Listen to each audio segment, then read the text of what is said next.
بسم الله الرحمن الرحيم الحمد لله رب العالمين وأفضل الصلاة وأتم التسليم على أشرف الأنبياء سيدنا محمد وعلى آله وأصحابه أجمعين.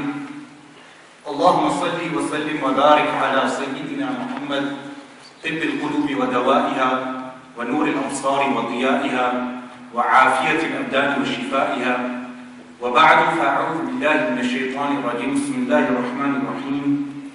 الصلاة والسلام عليك يا سيدي يا رسول الله وعلى آلك وأصحابك يا سيدي يا حبيب الله. الصلاة والسلام عليك يا سيدي يا رسول الله وعلى آلك وأصحابك يا خير خلق الله. This subject today that we will cover is regarding the unseen, which is al-jinn, the jinn kind, and practices which are performed particularly with the type of jinn known as shayateen, and that practice is known as Shaykh, magic, and then the practitioners themselves, and then the cures relating to sihr, magic. And remember, the attacks of shayateen are not limited to sihr. Possession is of many types, and many people who suffer from possession of the jinn kind will know of this, that some possession is because of sihr, and other types of possession are down to other reasons. But before delving into the subject, one must understand that apart from this universe, Alam al-His, the tangible universe that we live in, there is a parallel universe which is Alam al-Jinn, in which the creation which Allah subhanahu wa ta'ala created, known as jinn kind, exists. And regarding this, the ulama of Islam have written many works. One of the most detailed works is Atham al-Marjan fi Ajaibi wa Gharaib al-Jan. This work of Al-Imam Badruddin Abu Abdullah Umar ibn Abdullah al-Shibli al-Hanafi rahimahullah ta'ala, and he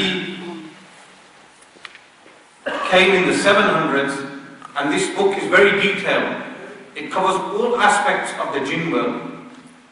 Al-Imam Jalaluddin Abdul Rahman al-Suyuti rahimahullah ta'ala, who passed away in the year 911 in the Hijri calendar, he rahimahullah ta'ala wrote a summarized version of this work known as Laqtul Marjan fi Ahkam al-Jan, and that summarized version has all the necessary important aspects of the jinn world.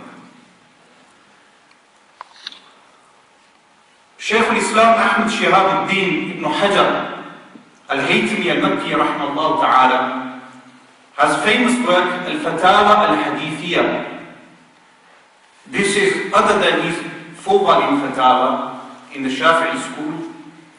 In this work, he answers many questions, and some of those questions relate to the jinn world and other subjects.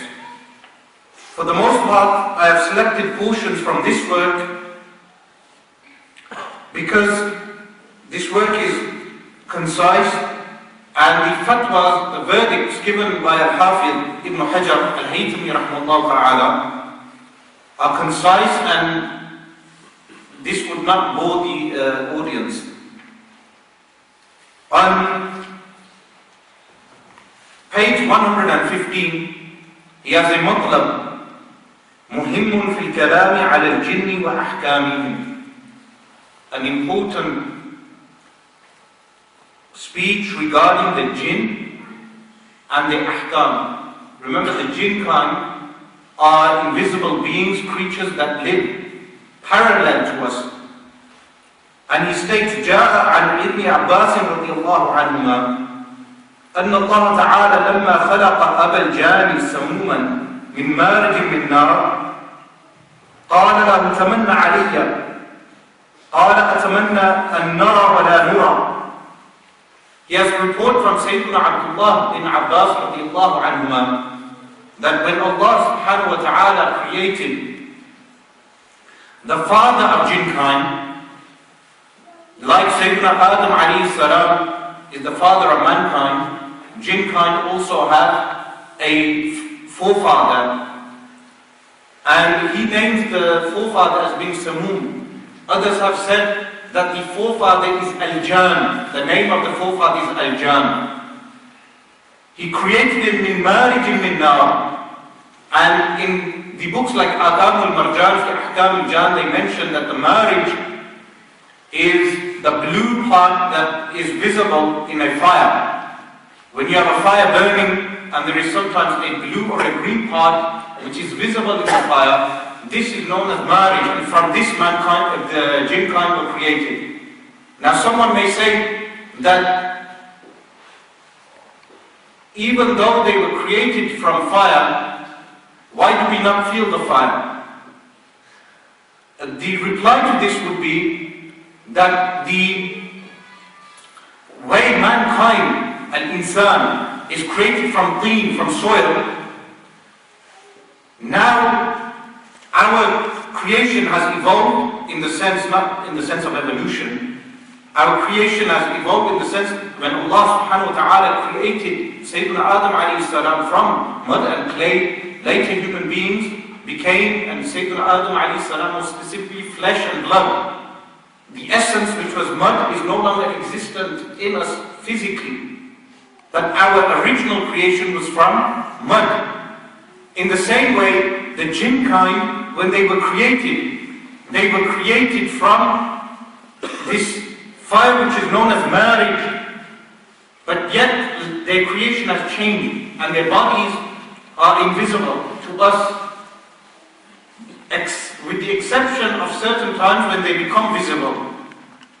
Like when Sayyidina Rasulullah sallallahu alayhi wa sallam was praying the night prayer, and a shaitan came to distract him. The Messenger sallallahu alayhi wa sallam took hold of him, the jinn, and the spittle of the jinn was felt by the Messenger sallallahu alayhi wa sallam as cold. Now even though the spittle was cold, this does not negate the fact that the jinn kind have been created from fire.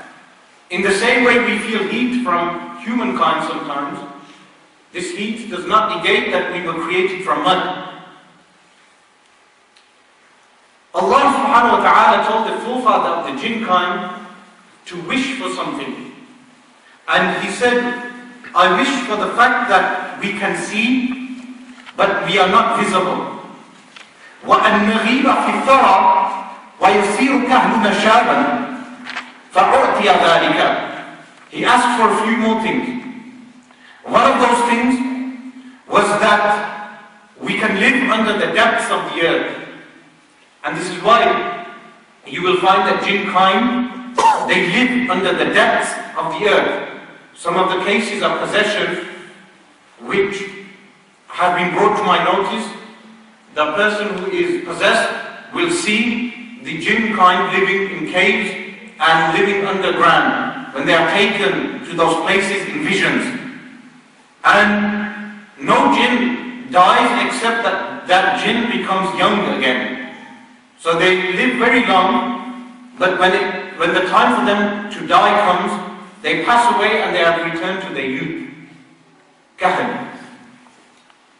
And they were given this. So Al-Imam Ibn Hajar states, فَهُمْ يَرَوْنَ وَلَا يُرَوْنَ. They can see but they are not visible. وَإِذَا مَاتُوا غَيَّبُوا فِي الثَّرَى. And if they die, they go under the ground. This also happens when they are alive, because there are caves which is mentioned that the jinn kind, when they came to the Messenger sallallahu alaihi wasallam, the Messenger sallallahu alaihi wasallam chose for the believers a region for them to live in, and chose for the disbelievers a region for them to live in.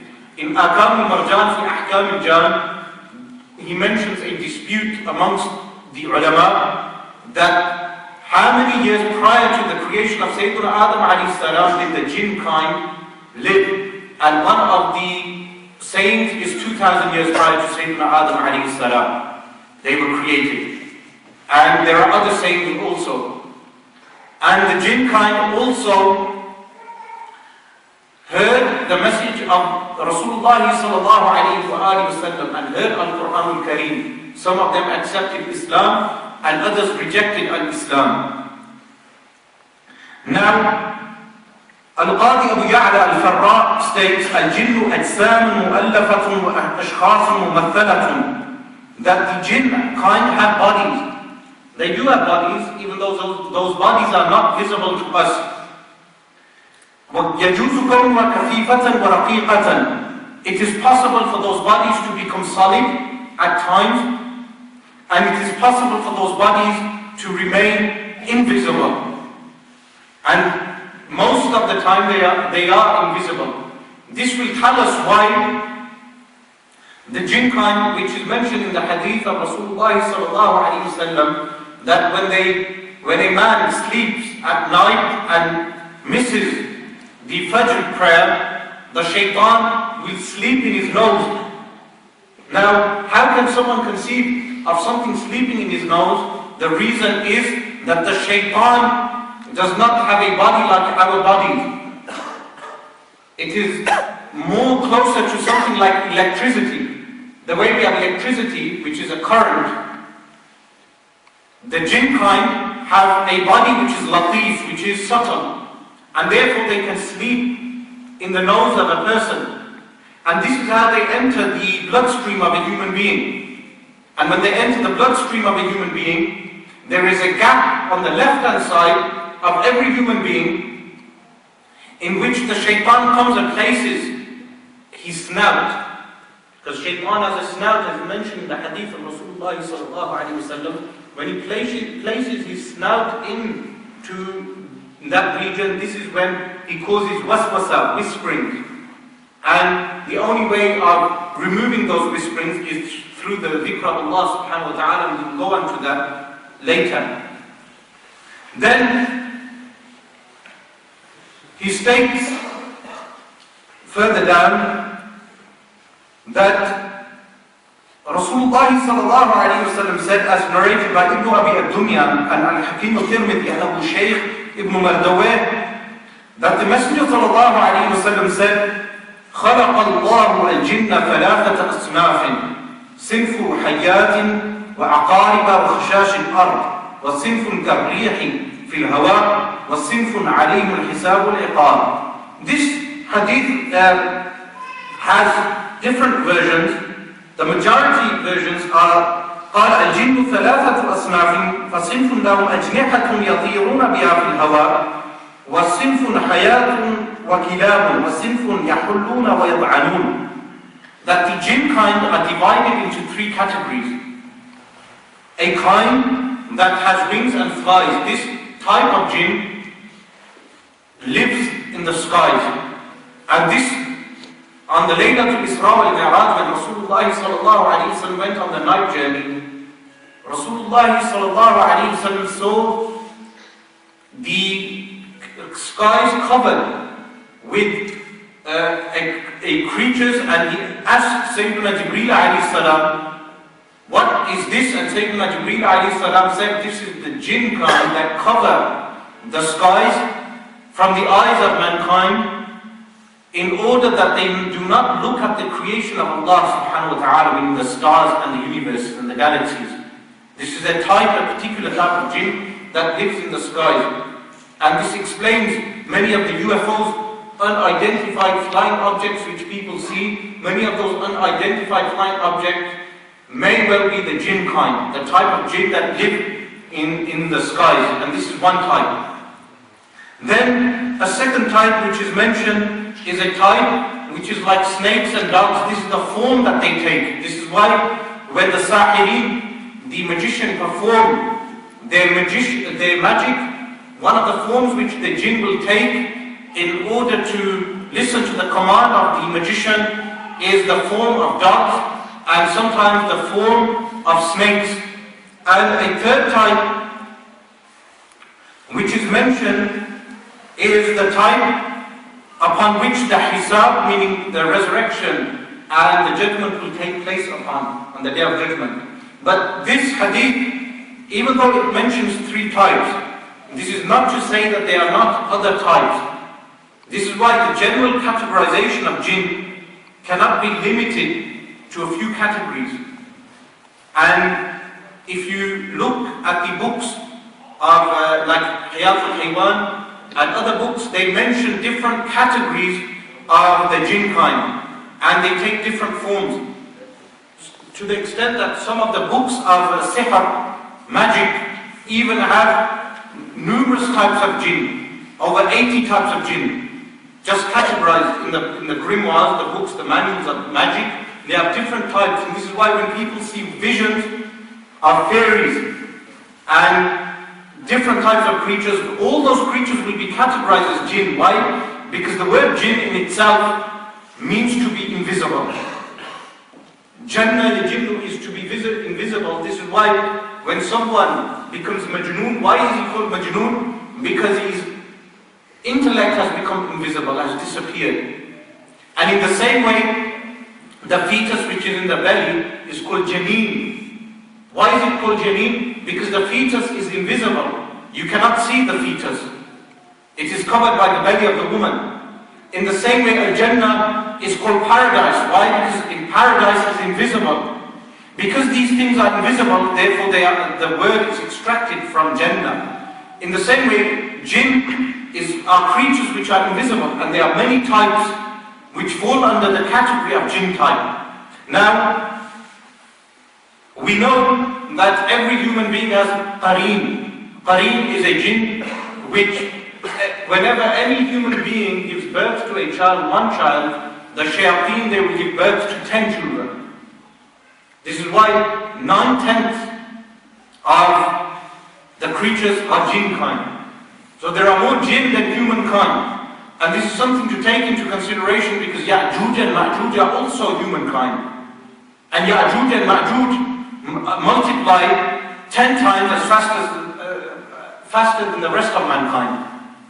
And yet jinn kind multiply 9 times more than the rest of mankind. This is why some of the scholars thought that Ya'juj and Ma'juj are jinn kind themselves. But yet, because jinn kind are invisible, they have different tasks. And some of the hadith, like the hadith in Al-Tirmidhi mentions that, for instance, there is a type of jinn which causes whisperings, waswasa, for wudu. When someone performs wudu, they may have whisperings of shaitan. The shaitan may cause whisperings for them that they have not performed wudu, ablution, correctly. And then they will consider themselves to have not performed wudu correctly and then go back. The ulama mention under this, and you can see this in Laqtul Marjan of Al-Imam Suyuti, that the jinn that cause the waswasa of wudu are the first type of waswasa which will occur for a person. After this, the waswasa will get worse. And initially they start from the wudu. And the shaitan that causes the waswasa of wudu is one of the worst type of shaitans. Remember, not all jinn kind are shayateen. In the same way, not all human beings are shayateen. Shayateen are a particular type of jinn and particular type of ins, human beings. The word shatana is in the meaning of ba'uda, to move far away. Anyone who moves far away from Allah subhanahu wa ta'ala is referred to as shaitan. And the one who orders humans and jinn believers to move away from Allah subhanahu wa ta'ala is referred to shaitan, also from jinn kind. Al-Imam Ahmad and Imam Muslim and At-Tirmidhi narrate from Sayyidina Abdullah bin Mas'ud radiyallahu anhu أنه صلى الله عليه وآله وسلم لم يصحب أحد ليلة الجن وإنما افتقدوه ذات ليلة فباتوا بالشر ليلة. That the night of the jinn, this is known as Laylatul Jinn. This was the night in which Rasulullah sallallahu alayhi wa alihi wasallam went out to meet the jinn and invite them to al-Islam. The companions radiallahu anhu realized that Rasulullah sallallahu alayhi wa sallam was not present, And this was a bad night for them. Why? Because they did not know where Rasulullah sallallahu alayhi wa sallam had gone to. فَلَمَّا أَصْبَحُوا فَإِذَا بِهِ وَيَجِيءُ مِنْ قِبَلِ حِرَاءٍ. When the morning came, they found Rasulullah sallallahu alayhi wa sallam coming from the direction of Hira. Hira is a cave which is in Jabal Nur and still exists today. فَذَكَرُوا لَهُ مَا كَانُوا فِيهِ. They mentioned to Rasulullah sallallahu alayhi wa sallam regarding the loss which they felt. فَقَالَ أَتَانِي دَاعِي الْجِنِّ فَذَهَبْتُ مَعَهُ فَقَرَأْتُ عَلَيْهِمُ الْقُرْآنِ. He said, the caller of the jinn kind came to me, and I went to them reciting Quran to them. فَانْطَلَقَ بِنَا فَأَرَانَا آثَارًا وَآثَارَ نِيرَانِهِمْ. Rasulullah sallallahu alayhi wa sallam took us to where the jinn were and showed us the remnants of the jinn and where the fires of the jinn were. وَسَأَلُوهُ أَذَّارًا فَقَالَ لَكُمْ كُلُّ عَظْمٍ ذُكِرَ اسْمُ اللَّهِ تَعَالَى عَلَيْهِ وَكَانُوا مِنْ جِنِّ الْجَزِيرَةِ. That they said to Rasulullah sallallahu alayhi wa sallam, the believing jinn, that what food shall we consume from? And Rasulullah sallallahu alayhi wa sallam said to them that every bone upon which the name of Allah subhanahu wa ta'ala has been recited upon. So when someone consumes chicken or meat, beef or any other type of meat, halal meat, and recites the name of Allah subhanahu wa ta'ala by saying Bismillah and consumes that meat, in Alamul Jinn, this becomes sustenance for the jinn. Now the bone itself, they mention this, like in Laqtul Marjan, some of the ulama state that the smell of that food and the moisture on the bone will become the food for the jinn. And once the smell disappears and the moisture disappears, that is when the food has disappeared for the jinn. This is why if someone leaves a pile of bones in a kitchen, this can attract jinn kind. This is why sometimes rubbish can attract jinn kind. If people leave heaps of rubbish outside, the jinn may be attracted, and not all the time, but this can be the case. And someone walking past can be affected by the jinn. And those particular type of jinns were the jinn of Jaziratul Arab, which are from the Arabian Peninsula. In the wording of Imam al-Tirmidhi, the hadith states, لم يذكر اسم الله عليه يقع في أيديكم أوفر ما يكون لحما وَكُلُّ بَعْرَةٍ عَنْفًا لِدَوَابِكُمْ, which means that whatever the name of Allah subhanahu wa ta'ala has not been mentioned, that will fall into your hands. So the wording is different. And it mentions that the dung of animals will be fodder for your animals. Now what does this show you? That the jinn kind have animals also which are from the realm of the jinn world. In the way we have animals, the jinn kind also have animals. And those animals may sometimes affect human beings also. So the jinn is not, when we say the word jinn, it is not limited only to the shayateen, but also the word can be applied to their animals from which those animals consume from the dung of our animals, and that dung becomes fodder for them. This is why Rasulullah sallallahu alayhi wa sallam said, فَلَا تَسْتَنْجُوا بِهِمَا فَإِنَّهُمَا طَعَامُ إِخْوَانِكُمَ الْجِنِّ. That do not use bones and dung for istinja in the toilet. Why? Because this is food for the jinn to consume. Now here, Al-Imam Ibn Hajar al-Haythami rahimahullah ta'ala mentions مَطْلَبٌ لَمْ يُبْعَثْ إِلَى الْجِنِّ نَبِيٌّ قَبْلَ نَبِيِّنَا قَطْعًا. He mentions the position that prior to our Messenger sallallahu alayhi wa sallam, no prophet was sent to the jinn kind. Prior to our Messenger sallallahu alayhi wa sallam. However, this is an issue which is disputed. Because in Surah Al-Jinn, the jinn themselves are quoted as mentioning the scriptures of Sayyidina Musa alayhi salam. He has another mention here that Sayyidina Umar bin Abdul Aziz radiallahu anhu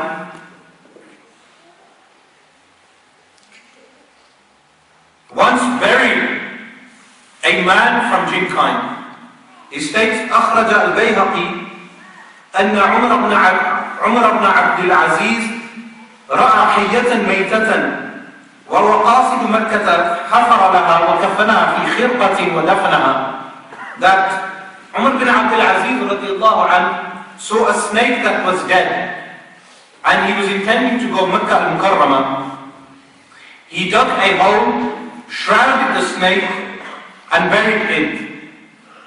فسمع قائلا يقول, he heard someone say, رحمك الله وأشهد لسمعت رسول الله صلى الله عليه وآله وسلم تموت في فلاة من الأرض فيدفنك خير أمتي. فقال له عمر من أنت رحمك الله؟ قال أنا رجل من الجن وهذا سرق ولم يبقى ممن بايع رسول الله صلى الله عليه وسلم من الجن غيري وغيره. He states that he heard a voice saying, Allah have mercy upon you, meaning Allah have mercy upon the jinn that had died. I heard the Messenger of Allah sallallahu alaihi wasallam say, you will die in a desert and no one will bury you except the best of my nation. Umar bin Abdul Aziz radiallahu anhu said, who are you, may Allah have mercy upon you? He said, I am a man from the jinn, and this is Saraq. And no one who gave allegiance to the Messenger sallallahu alaihi wasallam remains except from the jinn, except me and him. And I bear witness that I heard the Messenger sallallahu alaihi wasallam say that he will die in a desert and the best of my nation shall bury him. This shows us that sometimes the jinn kind will take a physical form, but for the most of the time they are hidden. And here he has a chapter which is very important, which mentions هل تجوز مناكحة الجن أم لا? Is it possible to marry jinn kind or not? This is because some people marry jinn women and some men from the jinn kind sometimes may molest a woman from mankind. This can happen. And he has a chapter on this. And he states that those ulama who said this is possible, they took this from the Quran. أَفَتَتَّخِذُونَهُ وَذُرِّيَّتَهُ أَوْلِيَاءَ مِن دُونِ وَهُمْ لَكُمْ عَدُوٌّ. In Surah Al-Kahf, where Allah subhanahu wa ta'ala states, will you take him, meaning Shaitan, and his offspring as friends or helpers other than me, and he is for you an enemy, meaning Shaitan is an enemy. And another evidence which they use in Al-Quran al-Kareem is where Allah subhanahu wa ta'ala states in Surah Al-Rahman, لَمْ يَطْمِثْهُنَّ إِنسٌ قَبْلَهُمْ وَلَا جَانٌ, which means no one had touched the women of paradise prior from mankind or jinn kind, showing that intercourse is possible between jinn and human beings. Now in Laqtul Marjan, Al-Imam Jalaluddin al-Suyuti rahimahullah ta'ala states that some of the Ahnaf, the jurists of the Hanafi school, they said that if a woman has intercourse with a jinn, does she have to perform ghusl? And they said no. The Ahnaf, the jurists of the Ahnaf, the Shafi'is corrected them and said she must perform ghusl, because the same occurrence, what happens between a human being happens with the jinn being also. But the Ahnaf say that this ruling falls under the ruling of someone having a dream. In the way someone may see a dream and they do not see any nocturnal emission, and they do not have to perform ghusl, in the same way, if they do not see any nocturnal emission, then they do not have to perform ghusl. But this case is quite common, where women are raped by jinn or men are raped by jinn. And this is possible.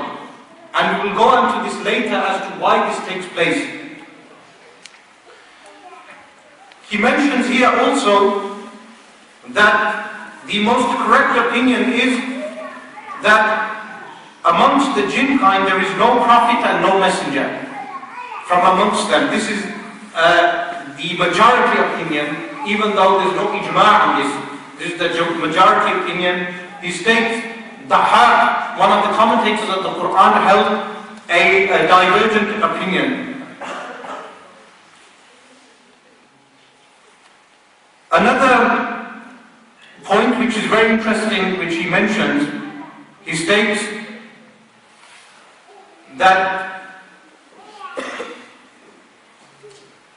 أخرج أبو الشيخ عن ابن عباس رضي الله عنهما أن الملائكة كلهم في الجنة والشياطين كلهم في النار والذين فيهما الإنس والجن, that the malaika, all of them, are in paradise and the shayateen will be in hellfire. As for jinn and humankind, then depending on their actions, because they are mukallaf. And Al-Harith al-Muhasibi said, أَنَّا نَرَاهُمْ فِي الْجَنَّةِ وَلَا يَرَوْنَ عَكْسَ الدُّنْيَا, that the way we see jinn kind, we do not see jinn kind on earth. We do not see jinn kind on earth. In the hereafter, in Jannah, in paradise, we will be able to see jinn kind and they will not be able to see us. It will be the other way around. Here, he mentions again, on the authority of Sayyidina Abdullah bin Abbas radiallahu anhuma, سُئِلَ أَيَمُوتُ الْجِنُّ, he was asked, do the jinn kind die? قَالَ نَعَمْ غَيْرُ, yes, other than Iblis. Iblis is the actual shaitan who did not perform sajda, prostration to Sayyidina Adam alayhi salam. Apart from him, the rest of the jinn kind died. He will die prior to the day of judgment taking place. And he states that Ibn Shaheen said, أَنَّ الدَّهْرَ يَمُرُّ بِإِبْلِيسِ فَيَهْرَعُ ثُمَّ يَعُودُ إِبْنُ ثَلَاثِينَ, that time will go and Iblis will become so old, but then prior to dying he will become young again, because this is what happens to the jinn kind. Now, like I've mentioned before, with every human being there is a qareen. When a human being is born, he is born with a qareen, and the qareen is a shaitan that orders him to do bad, evil. Imam Muslim narrates that the Messenger sallallahu alayhi wa sallam said to Sayyidatuna Aisha radiallahu anha, مَعَ كُلِّ إِنسَانٍ شَيْطَانٌ وَمَلَكٌ, with every human being there is a shaitan and an angel. قالت Sayyidatuna Aisha radiallahu anha said, أَوَ مَعَكَ يَا رَسُولَ اللَّهِ, is there with you, O Messenger of Allah? قال نعم ولكن الله أعانني عليه حتى أسلم. Yes, there is, however, Allah subhanahu wa ta'ala helped me against him and he accepted Islam. This is from the khasa'is, from the peculiar characteristics of Rasulullah sallallahu alayhi wa sallam. Otherwise, every human being has a shaitan with him at every time. And this is what is referred to as الَّذِي يُوَسْوِسُ فِي صُدُورِ النَّاسِ, the one who whispers in the chests of mankind. Now, these type of shayateen are two types. One is the shaitan that whispers from alam al-jinn, and the other one is from alam al-insan. So you will get a shaitan from insan, from ins, from humankind, that will whisper to you, and will whisper disbelief, or will whisper or tell you, but the way they will tell you is through the ear. The shaitan of jinn kind will whisper through the gap in the left hand side of the heart. Now this is why Rasulullah sallallahu alayhi wa sallam had khatam, the seal of prophethood, on the left hand side. Why on the left hand side? Because the left hand side stopped the shaitan from whispering. the khatam itself, because Rasulullah sallallahu alayhi wa sallam was protected from shaitan in all ways. And this is why the left-hand side was chosen particularly. As for every other human being, the shaitan places his snout in that region because he is not physical like us. When he takes a physical form, that is something else. But otherwise, his body is invisible. And he places his snout, and then it mentions, Imam Suyuti mentions in Laqtul Marjan, that if the person does dhikrullah subhanahu wa ta'ala, the remembrance of Allah subhanahu wa ta'ala, the shaitan moves back. But if the person does not do dhikrullah, the mention of Allah subhanahu wa ta'ala, then the shaitan places his heart in his mouth and whispers. And then those whispers will be embedded in the heart. And this is what causes doubt in the head, in the heart and the head. And this sometimes may lead even to mental issues. Now, one interesting thing which is mentioned regarding wasawis, whispers of shaitan, وجاء عن ابن عباس رضي الله عنهما أن وسواس الرجل يخبر وسواس الرجل فمن ثم يفشو الحديث. That sometimes the qareen of one individual that gives him waswasa will inform the qareen of another individual and give him the waswasa of the other individual. And this took place with Sayyidina Umar radiallahu anhu. Sayyidina Umar radiallahu anhu had a thought and he did not reveal it to anyone. It was a waswasa. And a person informed Sayyidina Umar radiallahu anhu of this waswasa, and Sayyidina Umar radiallahu anhu said, as is mentioned, خَرَجَ بِهِ الْخَنَّاسِ, that the one who has revealed this is Al-Khannas, the Qareen. Now remember, those practitioners of sihr, people who practice sihr, black magic,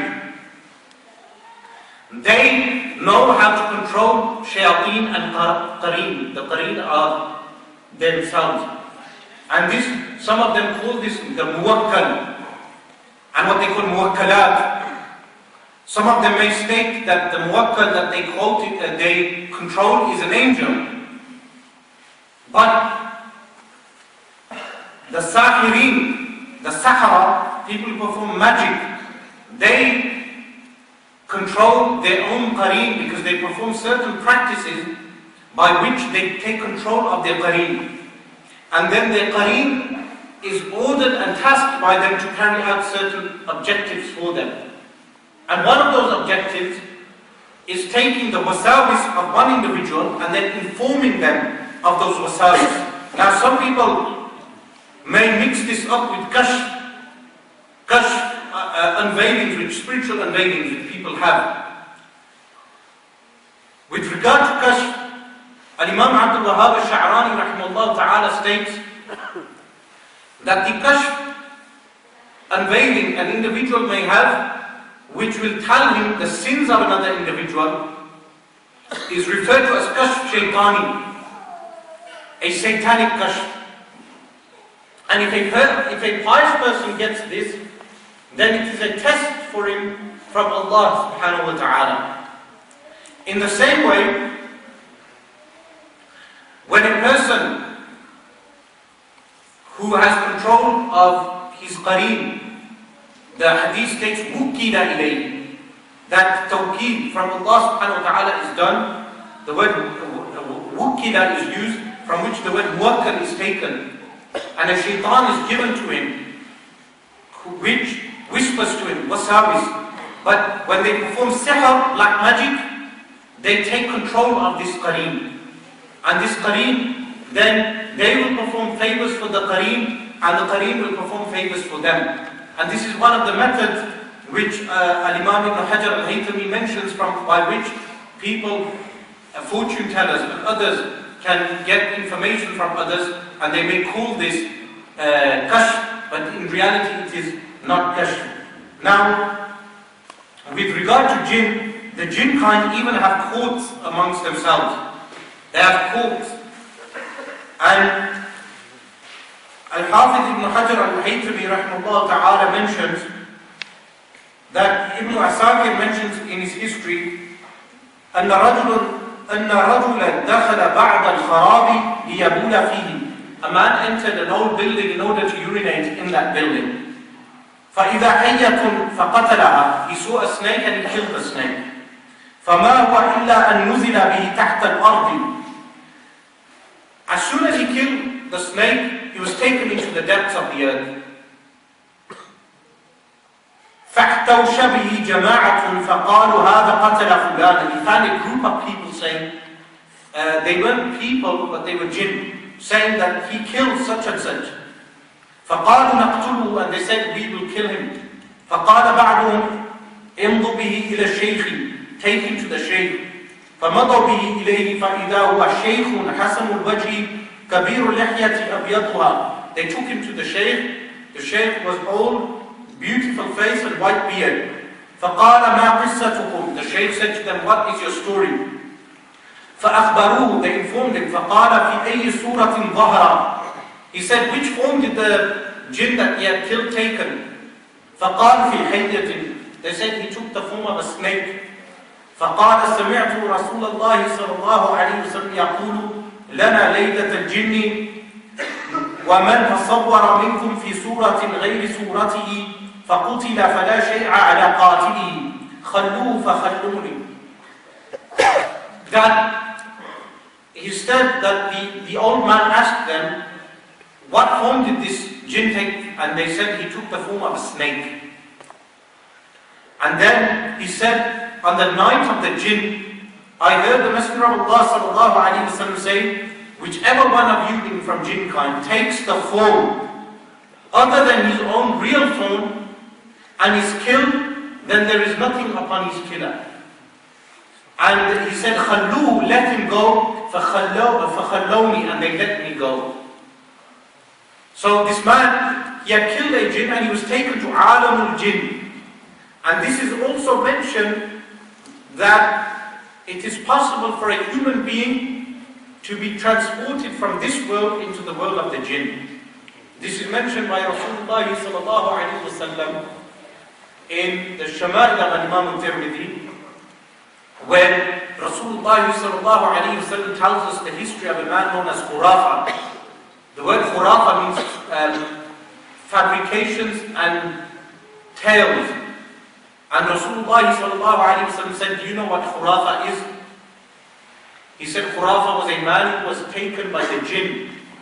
And when he returned from the world of the jinn, he would inform people of what strange things he saw in the world of the jinn. And people would say, this is Khurafa, this is fabrications or tales. But the original name Khurafa is for an individual who was transported into the world of the jinn. So it is possible for an individual to be taken from this world to the world of the jinn. Now he has here an interesting part, which is it possible for someone to take hadith from the jinn or not? And he mentions the opinion of Ahlul Hadith, the scholars of Hadith, that they state some of the ulama did not have an opinion on this, and some of them placed a condition that the jinn must be upright and meticulous, and others said that if he claims to be a companion, he must be upright. But the vast majority of the Ahlul Hadith did not accept hadith from the jinn. Why? Because it is alimul ghayb, the world of the unseen, and cannot be verified for everyone. These are some of the aspects of the world of the jinn which is mentioned. But remember simple things like when entering a house and saying Bismillahir Rahmanir Rahim. Before entering the house, this stops the accompanying jinns from entering the house. These are the simple things for protection. Whenever you enter the house, you say Bismillahir Rahmanir Rahim. Whenever eating, prior to eating, you say Bismillahir Rahmanir Rahim, because the jinn partakes of the food.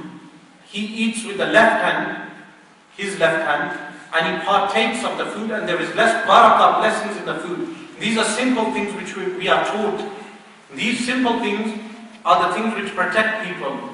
Whenever you enter the house, say Bismillahir Rahmanir Rahim, so the jinn do not enter the house with you and do not sleep in the house with you. Whenever you eat, say Bismillah ar-Rahman ar-Rahim, so they do not have any food from your house. Otherwise, if the jinn partake of your food and live in your house, they will affect your house. And they will cause disruption in your house. This is one of the main reasons that people have disruption, is because they do not have the simple practices of the Sunnah, of the prophetic way. And from those simple practices, saying Bismillah ar-Rahman ar-Rahim.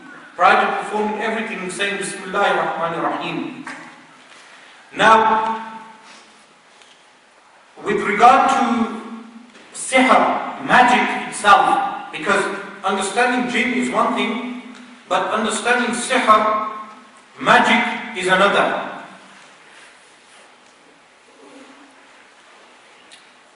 Magic, or a sihr, is the use of shayateen to carry out the commands of the sahir, the magician.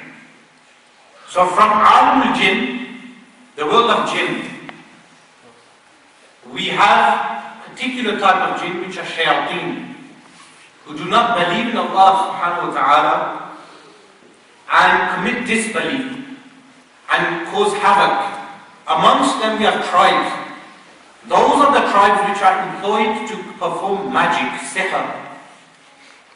And those who use jinn kind, shayateen from the jinn kind, are referred to as as-sahara, magicians.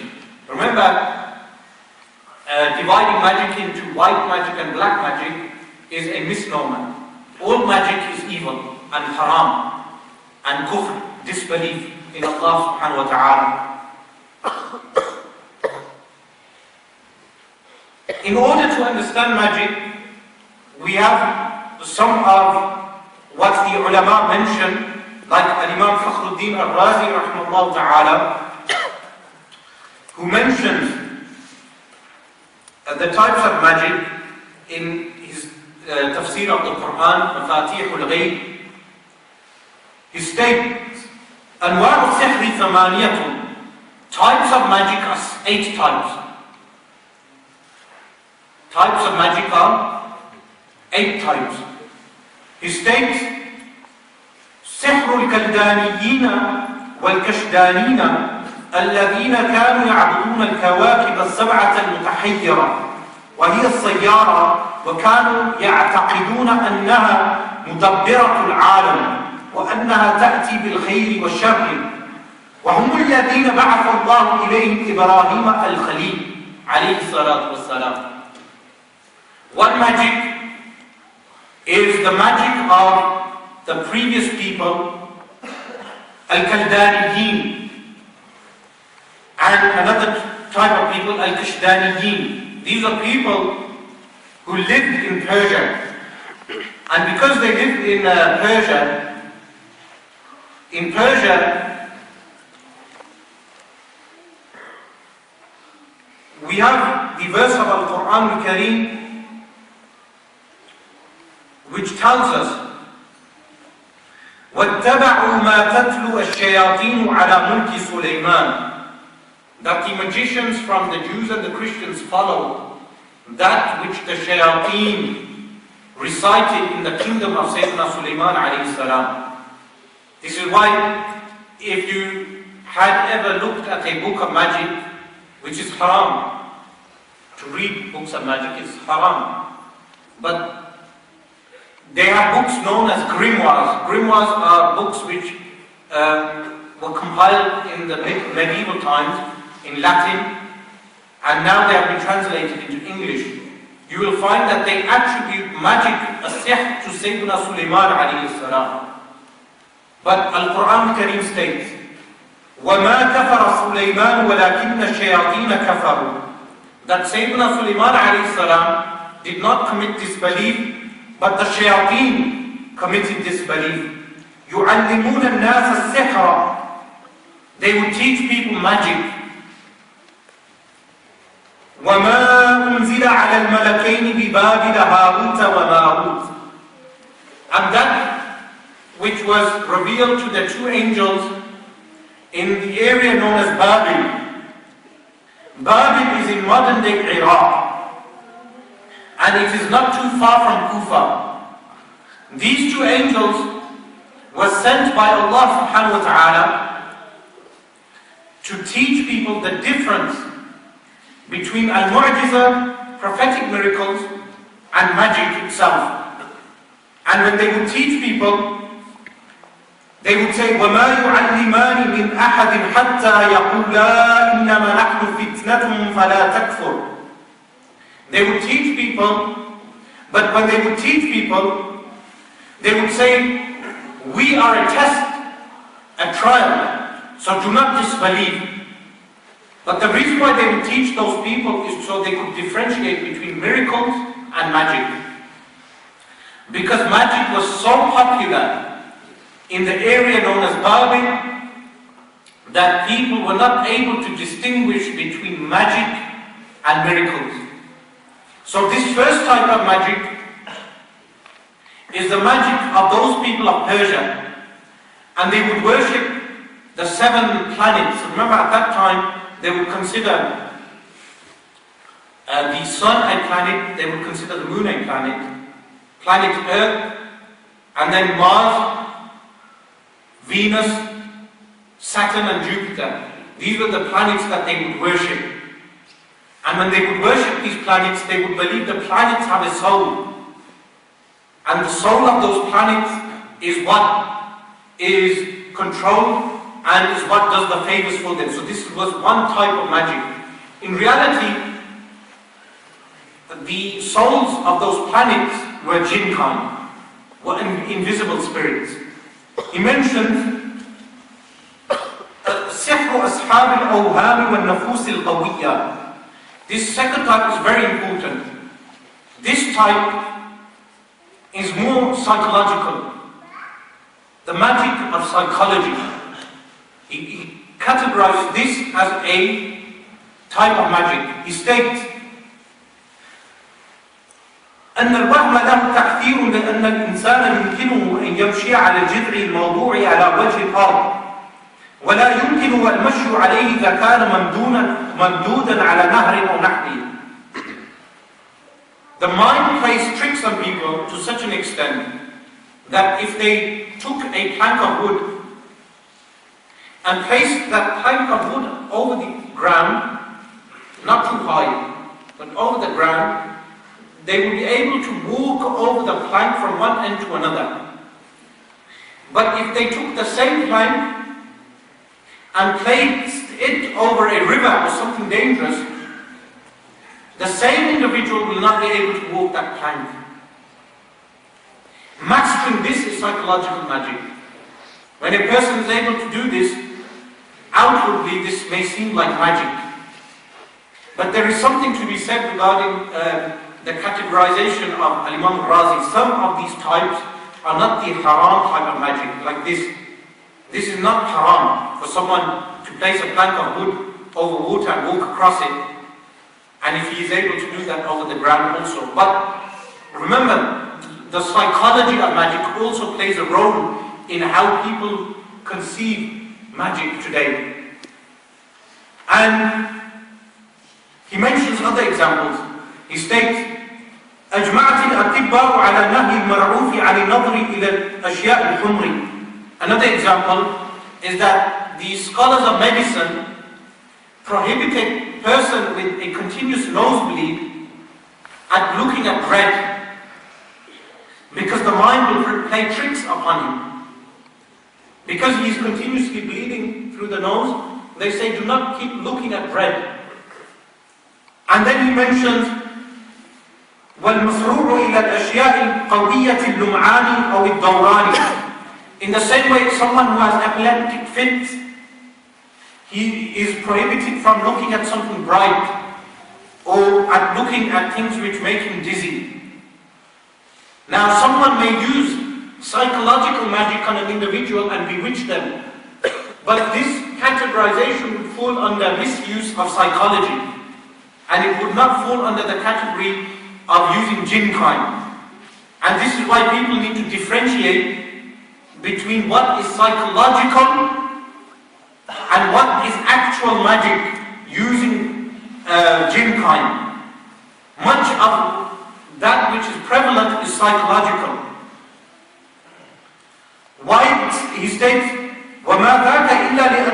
خُلِقَتْ مُطِيعَةً لِلْأَوْهَامِ. This is only because the soul has been created to follow doubts.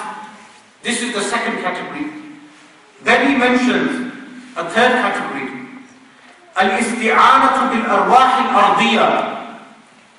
Where people use arwah, remember, the word arwah, souls, is used for the jinn kind also. Sometimes a person may die. Once he has died, his qareem may live on after him. His qareem may live on after him. His qareem may even take his form sometimes. And the people will think they've spoken to the dead. So when they perform seances, and many of these seances, cold reading is a psychological hoax. Cold reading is a psychological hoax. If people are sitting here and I say, I am seeing in the world of the arwah, the souls, and Abdullah, whose grandfather's name is Muhammad Abdullah. Put your hand up if someone has a grandfather. Or Abdul Rahman. Now, someone's placed their hand up, Abdullah, Abdul Rahman. Two people have placed their hands up. Now when I say, I am reading an Abdul Rahman, and then I say, someone who worked in a factory, whose grandfather worked in a factory, your grandfather worked in a factory in Sheffield. Yes, he's nodding. So now am I going to claim that I know your grandfather is here from Alul Arwah? And if I say his grandfather was in the army, was your grandfather in the army also? No. Was your grandfather in the army? Yes. His grandfather was in the army. Now this is chance, but it is psychological magic. This can be classified as magic, but psychological magic. But for this, a person is not killed, even though he's reprimanded by the ruler. And another way of doing this, the individual said his grandfather was in the army. Then I say he is complaining about his badges, the medals that he won in the army. Did your grandfather win medals in the army? Most people in the army, they had medals, simple medals. Now I will say, you forgot his medals, they are lost in Pakistan, you need to get those medals and polish those medals, etc., etc. This is how people play on the mind. The third type, which is using actual jinn, isti'ana bil jinn, which is kufr, disbelief, where they call upon the jinn kind. And this is two types. The jinn are two types. One is believers, mu'minun, and one is kuffar, which are shayateen. The people who perform sihr call upon the disbelievers. Remember, if believing jinns help a believer, this is permissible as long as the believer is not asking for their help and not enslaving those believing jinns. He is not enslaving them, because enslaving the jinn kind is haram. You cannot enslave them. So if jinn kind, and I would advise that he bell be removed from the masjid, because تحت كل جرس شيطان. Under each bell there is a shaitan. This is why the scholars have mentioned the prohibition of bells. The scholars have mentioned the prohibition of bells. And the prohibition of bells is mentioned in the hadith of Rasulullah sallallahu alayhi wa sallam, even though there are certain fiqh rulings relating to the bell, where certain scholars have allowed bells dispensation in certain situations. But this type of jinn, the third category, these people may use a certain type of bukhur, incense, which is burnt. When they use this incense, remember, incense, a type of perfume which is burnt, is ghada, food for the jinn. Now, atur, good perfume, is ghada, food for good jinn. This is why in the month of Ramadan you should not burn bukhur during the day, because the jinn are fasting, the good jinn which live in our homes. And you should burn the bukhur after Maghrib prayer, when they open their fast. because for them this is consumption food. But the bad jinn, they like specific type of smells. This is why you will find that the bad jinn are attracted to bad smells. And this is why they live in the toilets. This is why Rasulullah told us before going in to relieve ourselves to recite Allahumma inni a'udhu bika min al-khubuthi wal khaba'ith. Why do they like those areas? Because the smell, the bad jinn, feed off the smell. And the people who perform magic may burn certain type of bukhur, but the type of bukhur they will burn will smell. It will not be the utur that we burn, the perfume, the fragrance. The fragrance, the good jinn like, and this fragrance, the good jinn are not attracted to fragrance. This is a myth. Because it is from the sunnah of Rasulullah sallallahu alayhi wa sallam. But they are attracted to foul smell. Then he mentions a fourth type of sihr. He states التخيلات والأخذ بالعيون والشعب ذا ومبناه على أن البصر قد يخطئ ويشتغل بشيء معين دون غيره. This is trickery which is used in order to deceive the eyes. This is a fourth type. Now this, how do they do this? This some of you will know. If we imagine this to be a ta'weez, this is the ta'weez. Some of you will know this, especially those who accompany me. And what the practitioner will do, now they'll have a ta'weez ready prepared. The person comes to see them and they will say, they will place the ta'weez here. Now they practice this regularly, so you will never notice. Yes? And they will talk to you. And then they will say, I am sending my muwakkal to retrieve the ta'weez. And when they do this, they will call the muwakkal. So now look, nothing in my hand, nothing in the hand. And then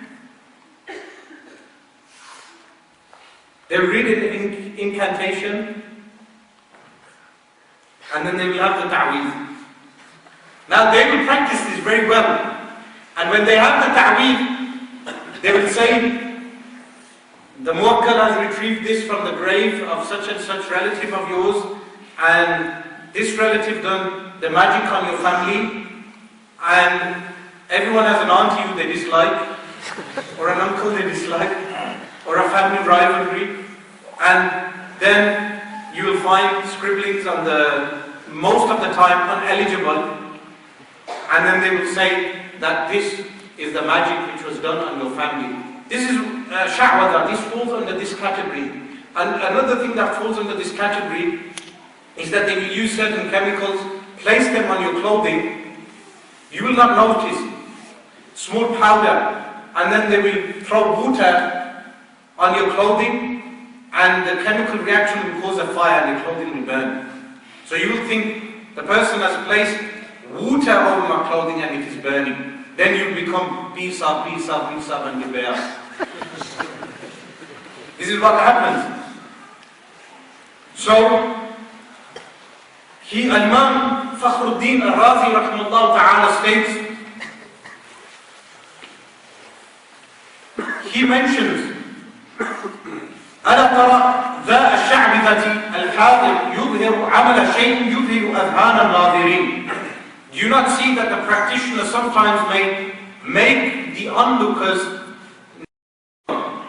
So he will do certain trickery and he will make them neglectful. And he states, at the end he states, فَيَتَعَجَّبُونَ مِنْهُ جِدًّا. They will be surprised at him. Now the fifth type he mentions is الأعمال العجيبة التي تظهر من تركيب آلات مركبة على النسب الهندسية كفارس على فرس في يده بوق كلما مضت ساعة من النهار ضرب البوق من غير أن يمسه أحد. This fifth type is using technology. This fifth type is using technology. And look at how far ahead Imam Fakhruddin al-Razi rahimahullah ta'ala was. He said that they may make a figurine of a rider with technology that will come out with a torch or a thunderbolt. And in today's day and age, technology has been used to such an extent that they are able to make a figure of a human being on a stage who is not actually there. This would also count as sihr. Now, from this type there are many types. Sixth type he mentions, al-isti'anatu bi khawas al-adwiyati, is using specific type of medicines. So he mentions يعني في الأطعمة والدهانات, foods or oils. Now how this will happen, the person will give you a particular type of drink, and from the drink you will hallucinate. When you begin to hallucinate, they can hypnotize you. Hypnotism also sometimes involves hallucination. This is why when cults take people away, they will keep them hungry for days and sometimes keep them sleepless for many days. So they will keep them without sleep, and sometimes they will keep them without food. Why? Because their mind will become more easy for them to be suggestible. People can suggest anything to them. If they are taken away from their home for a few days and kept hungry and kept without sleep, they are more suggestible. Satanic cults will do this. They will take college students away around bonfires and have a good time, and then they will be more suggestible to devil worship. Then the seventh category which he mentions, التعليق للقلب، وهو أن يدعي الساحر أنه عرف الاسم الأعظم وأن الجن يطيعونه وينقادون له في أكثر الأمور. إذا اتفق أن يكون ذلك السامع ضعيف العقل قليل التمييز اعتقد أنه حق. This person, what he does is he claims that he has al-ismul a'zam, the great name of Allah subhanahu wa ta'ala. Or he will claim that the jinn kind all are obedient to him. When he claims this, he mentions that those who are weak-minded, they will follow him, even though this may not be the actual case. وَتَعَلَّقَ قَلْبُهُ بِذَلِكَ. The only reason would be because of the attachment of his heart to this person. Because his heart will attach itself to this person, and this is what false Sufi sheikhs also do. False environment. How false environment? This is also psychological. If you enter a room, and prior to entering the room, you have a doorman at the door. The doorman says to you, take off your shoes before you see peace on, and make sure your clothes are clean, straighten your hat. Then you go into the door, and there's 20 people or 10 people around Bisab, and Bisab's dressed in his gown, and the lighting is even made in a specific way. This is all psychological. Bisab may not even be able to recite Al-Quran Kareem. Bisab may not even pray 5 times a day. But yet, the psychology has worked. That the environment has been formed in such a way that the person has gone in thinking this Pir Sahib must be someone with spiritual powers. Now if Pir Sahib performs kashf on you, let me tell you a story. One of my students came from Rotherham with his brother, and he said that his wife will give birth to a child soon. What shall they name the child? I said they should name the child Juwayriya. The brother exclaimed, next level. He said, what if the child is a boy? I said, Adam. He said, this is too much. I said, why? He said, my wife said if the child is a girl, then we shall name her Juwayriya, and if the child is a boy, we shall name him Adam. Now, this brother met me for the first time. He had heard that I had taught his brothers, and he saw me as an alim of the religion, and he had this image of me. Now, I could have taken advantage of this situation, but I waited.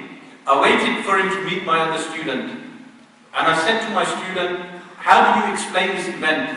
My student, obviously having studied under me, said, this is probability. And that's what it was. It was probability. It was not kashf.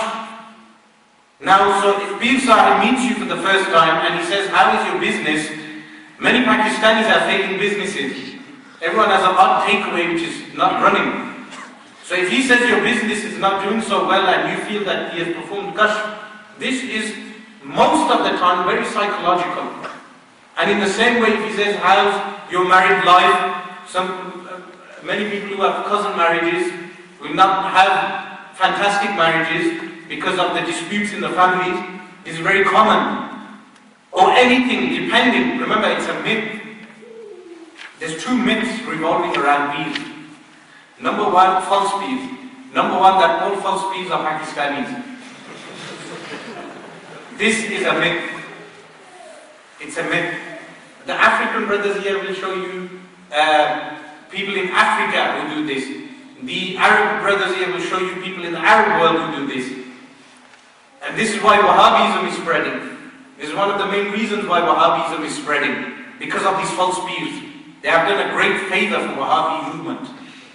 Then, a second myth, that all peers are Barelvis. No, in fact, you find Deobandi peers, Shia peers, you find confused Barelvi peers as well. They may attribute themselves to Imam Ahmad Rida Khan, rahimahullah ta'ala, but they have no link with Imam Ahmad Rida Khan, rahimahullah ta'ala. Those false peers that carry out false practices and are termed as Barelvi have done the greatest disservice to Imam Ahmad Rida Khan, because they do not follow any of the fatawa, the verdicts of Imam Ahmad Rida Khan. You will find the practices, the false practices these peers do, none of them will have a chain in their tariqah to Imam Ahmad Rida Khan, rahimahullah ta'ala. In fact, the best Sunnis of the subcontinent are the followers of Imam Ahmad Rida Khan, like Mufti Akhtar Rida Khan. To this day, no individual has shown me a video of Mufti Akhtar Rida Khan tying jingles on his leg and dancing around graves. Or Mufti Akhtar Rida Khan performing practices which they accuse Imam Ahmad Rida Khan rahimahullah ta'ala of doing. Or the other ulama of Bareilly like Diyal Mustafa. Why do not people, apart from the fact that they say videos are haram, so no one can get the videos, but they do not perform these type of practices. So why are these practices being attributed to Imam Ahmad Rida Khan rahimahullah ta'ala? Those people who are performing these practices have no link with Imam Ahmad Rida Khan rahimahullah ta'ala. And this should be made very clear. They only use the name of Imam Ahmad Rida Khan rahimahullah ta'ala to attract followers. Then, the eighth method of magic which is mentioned is السعي بالنميمة والتقريب من وجوه خفيفة لطيفة وذلك الشائع في الناس. He states, carrying out namima and spreading this subtly. He's talking about psychological mind control. That which we know as psychological mind control is an eighth method which he has mentioned regarding magic. Psychological mind control. And this is very predominant amongst cults and amongst those who follow peers, false peers. I must be adamant that I am mentioning false peers. And if your peer is real, you got nothing to worry about. If your peer follows Sharia, you got nothing to worry about. I'm talking about false peers. People who claim to be peers and they do not follow Sharia. Then Ibn Kathir rahimahullah ta'ala mentioned, وقد أدخل الرازي كثيرا من هذه الأنواع المذكورة في فن السحر للطافة مداركها. That Imam Razi placed most of these into a sihr, magic, because they are very subtle. These things are subtle. Now, psychological mind control is subtle. In the same way, people with weak hearts and weak minds, having mind control over them is something very subtle. Even though these do not fall under the category of magic that we are discussing, nevertheless this is employed today. For instance, there was a woman who had a problem with her back. So they took her to a false speed, and the false speed took out a pen. He took out a pen and a paper, and he said he done this. And he said, "Is your back better?" And she said, "No." And then he done this. "Is your back better?" And she said, "No." And he continued until the woman felt embarrassed. So she said, "Yes, my back is better." Or an example of where we have this individual in Birmingham, he places his hand around like this, and he says to people, "Do you have pains?" And some people, remember, most of these settings are done with murid. So the people are given allegiance to this individual, and most of them do not understand what it is to be a murid of a shaykh. We will go on to that shortly, according to Imam Ahmad al-Khan rahimahullah ta'ala in his work. But because they become murid, they comply. So they will say, who has a pain in their back or in any part of their body, and then a few people will place their hand, and then he will say, place your right hand on the pain, and those people will place the right hand on the pain. Then he will say, I am giving the faith, the buried blessings, and then he will attribute this to his ancestor, who may have been a wali of Allah subhanahu wa ta'ala. But remember, being a son of a wali does not make you a wali. Being son of a scholar does not make you a scholar. And then he will do this. And then he will say, whose back is better? And then the murids will place their hand on. Many of you will know of, in psychology, what they call conformity. Conformity or group conformity is when you have a group of people doing one thing, the person who is overwhelmed by the group will carry out that thing also. Sometimes the group may be good and sometimes the group may be bad. And psychological research has shown when there is a group of people carrying out bad and there is one individual who is overwhelmed by them, he will join in also. So these type of methods, Imam Fakhruddin al-Razi rahimahullah ta'ala covered these already.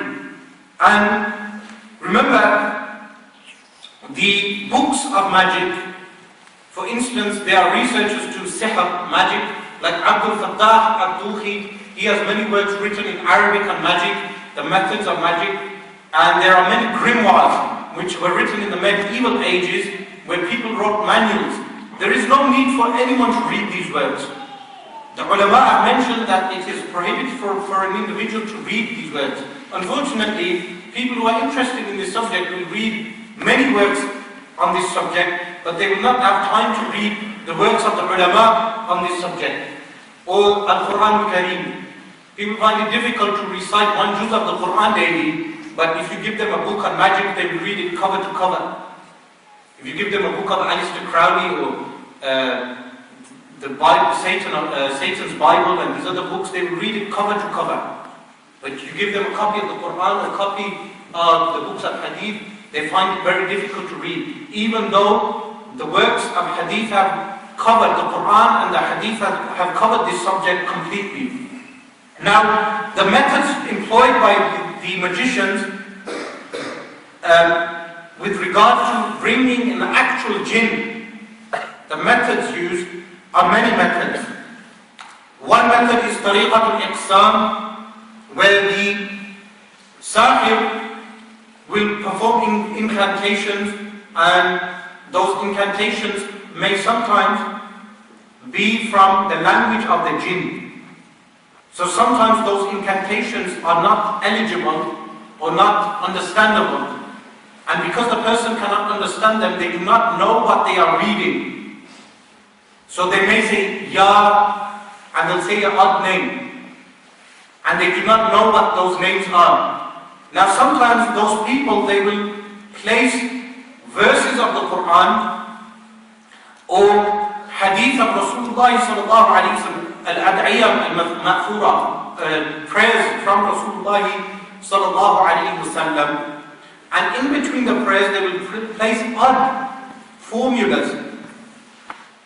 Now someone may say, how can they do this? The reason why this is done to ihana al-Quran, to disrespect the Quran. So they place the Quran, then they will place a line which does not make any sense in Arabic or any other language. But it will be from the language of the jinn or from a language which is lost now. And then they will place another verse of the Quran. All of this is prohibited. And even the Christians, if you look at the works of some of the Christian Freemasons, you will find that even they have the Lord's Prayer or the Christian prayers, and they will place, within the prayer, they will place satanic incantations within the prayer. So this has been carried out by people claiming to be Muslim and also by those who are non-Muslim. With regard to this, also the magicians will make talismans. Now, how do we distinguish between ta'widat? Ta'widat are talismans which are used by the ulama. And how do we distinguish between those talismans and the talismans of the magicians? We will go on to this shortly, but you should know that the talismans are one of the ways by which the magician will use to control a jinn. Because sigils are specific type of forms which are written by the magician.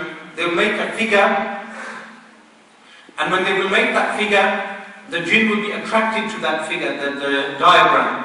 There are particular type of diagrams which are used by magicians, and jinn are drawn to those diagrams. Sometimes the jinn will be enslaved by the diagram. Now, those sigils are even used by corporations sometimes.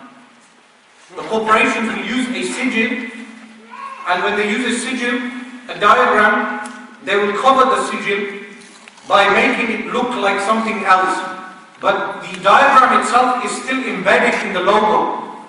This is why logos of cloth companies, logos which are manufactured by many companies throughout the West and the Eastern world, you will find that some of those logos have a satanic origin. The reason why that is done is because they believe that those logos have an effect, as what they would call a spiritual effect, to make people buy their products.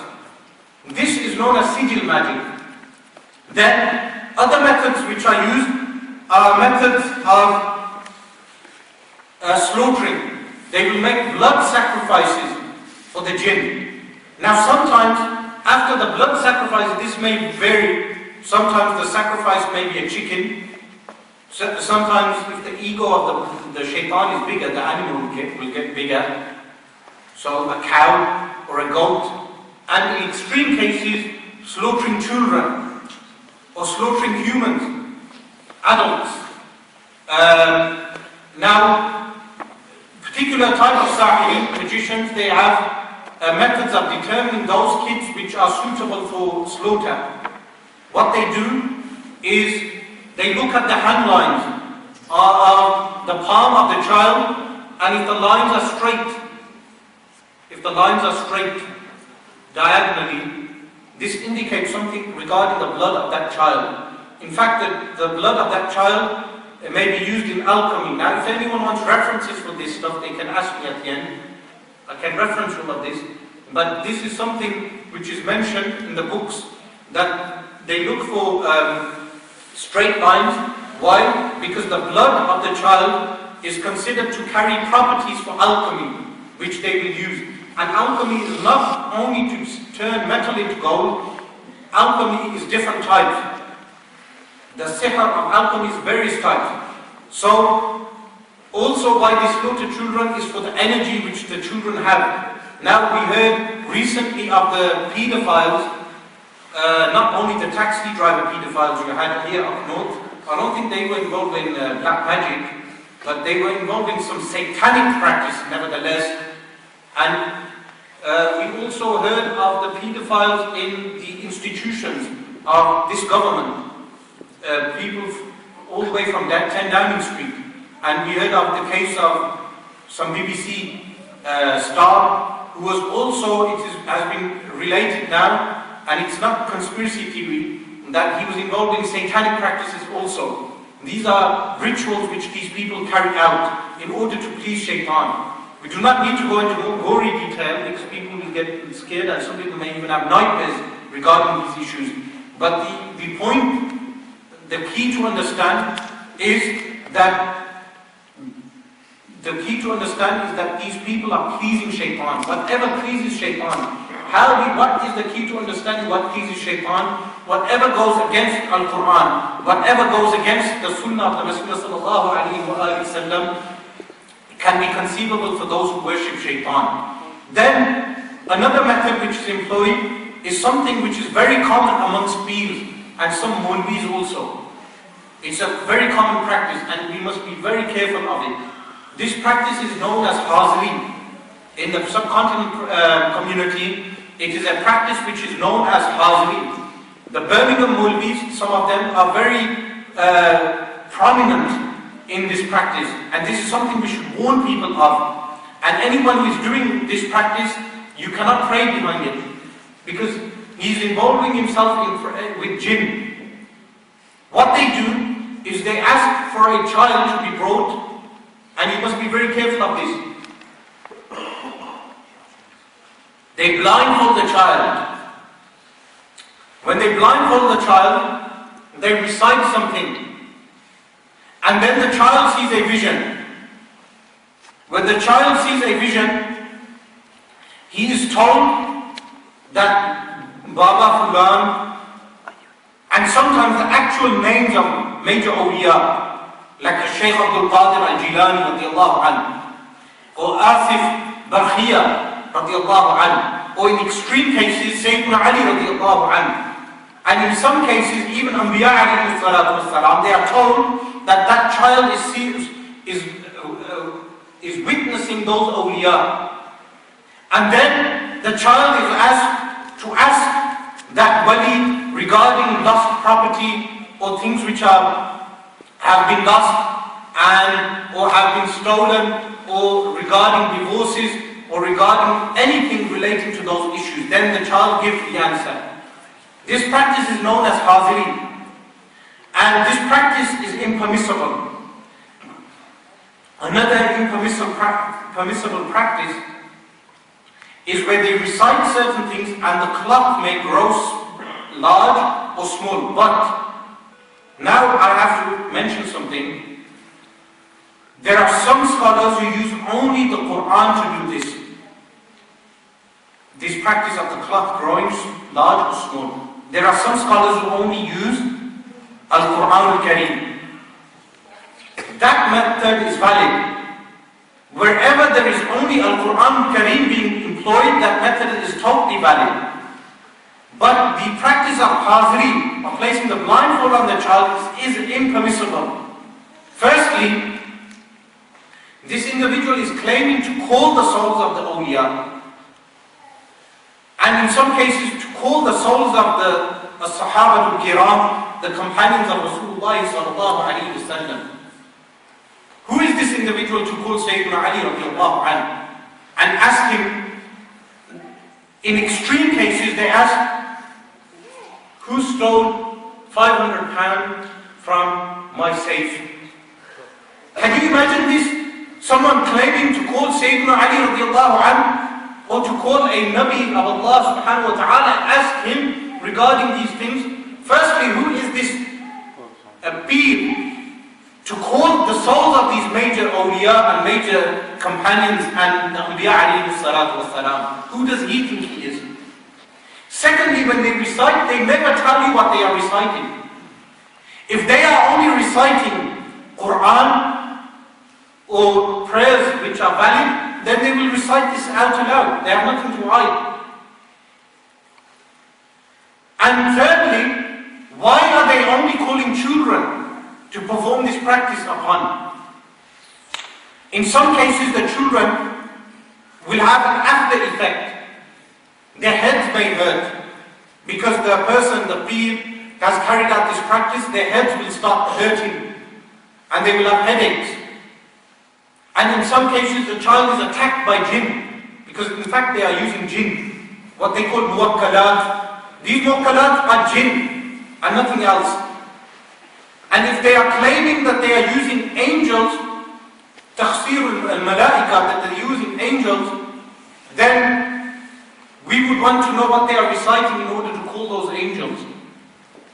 What are they reciting? Because this is a practice which they are claiming, and they must prove that this practice is from Al-Quran, or from As-Sunnah, or from the ulama of Islam, from the scholars of Islam. Now, Al-Hafiz Ibn Hajar Al-Haytami rahimahullah ta'ala, again in Al-Fatawa Al-Hadithiyah, has many interesting verdicts relating to these practices. With regarding to Ilm al-Awfaq, Ilm al-Awfaq is the science of ta'widat. When people use numbers, how do we differentiate between those ta'widat which people use for numbers and those ta'widat which people use figures? And remember, the Sahara, people who perform magic, also use numbers, and therefore people become confused between the two. Firstly, anyone who writes out a ta'weed, when he writes out the ta'weed and he binds the ta'weed and tells you not to open the ta'weed, this is a practice which is false. Who has told them not to open the ta'weed? Is there something mahdhur in prohibited in the ta'weed that we cannot open the ta'weed? In fact, you should be allowed to open the ta'weed. There is nothing wrong with opening up a ta'weed. This is not prohibited. And the other practice which they do is that they use names which are uneligible. You cannot make out what those names are and who those names belong to. Now, Al-Hafiz Ibn Hajar Al-Haytami rahimahullah ta'ala mentions Ilm al-Awfaq. Ilm al-Awfaq is the knowledge relating to numbers. They ask him, Ma hukmu Ilm al-Awfaq? What is the ruling relating to Ilm al-Awfaq? He states, بأن علم الأوفاق يرجع إلى مناسبات الأعداد وجعلها على شكل مخصوص. The science of Awfaq returns back to numbers and the appropriability of numbers, and placing the numbers in a specific table, in a specific way. وهذا كأن يكون بشكل من 9 بيوت. This will be done, for instance, that they will write out 9 squares. مبلغ العدد من كل جهة 15. The sum of each number from each direction would be 15. This is an example. So for instance, if someone drew a square, there's a square, and the square had 3 boxes in a row, then each box would have a number, and if you count the boxes in any direction, they will reach the same number. So for instance, 15. So if you have 3, 4 and 8, that makes 15 in that direction. And in this direction, 3, 5 and 7, which also makes 15. And then in the other direction, in any direction, it will make the same number. He states, وَهُوَ يَنْفَعُ لِلْحَوَائِجِ وَإِخْرَاجِ الْمَسْجُونِ. This is sometimes beneficial for needs and taking people out of jail. ووضع الجنين, it also helps in a woman giving child. وكل ما هو من هذا المعنى, and many other things, meaning it is something which is a part of medicine. وضابطه وكان الغزالي رحمه الله تعالى يعتني به كثيرا. This science Imam Ghazali رحمه الله تعالى would use حتى نسب إليه, to the extent that this science was attributed to Imam Ghazali. ولا محذور فيه, there is nothing wrong with it. إن استعمل لمباح, if it is used for mubah, meaning acts which are not prohibited. بخلاف ما إذا استعين به على حرام, as opposed to it if it is used for haram, prohibited acts.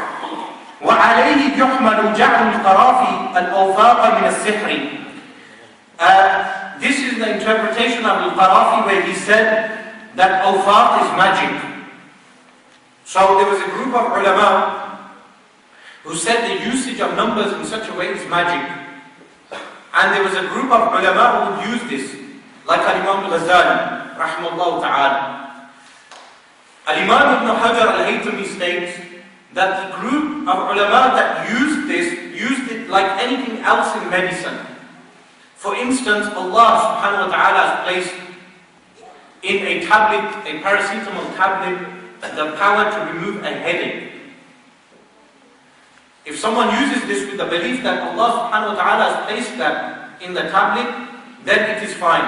In the same way, ilmul awfaq, which is used in this manner, is permissible. But those ulama who said it is magic, were referring to awfaq when it is used in the impermissible manner, like al-Qarafi.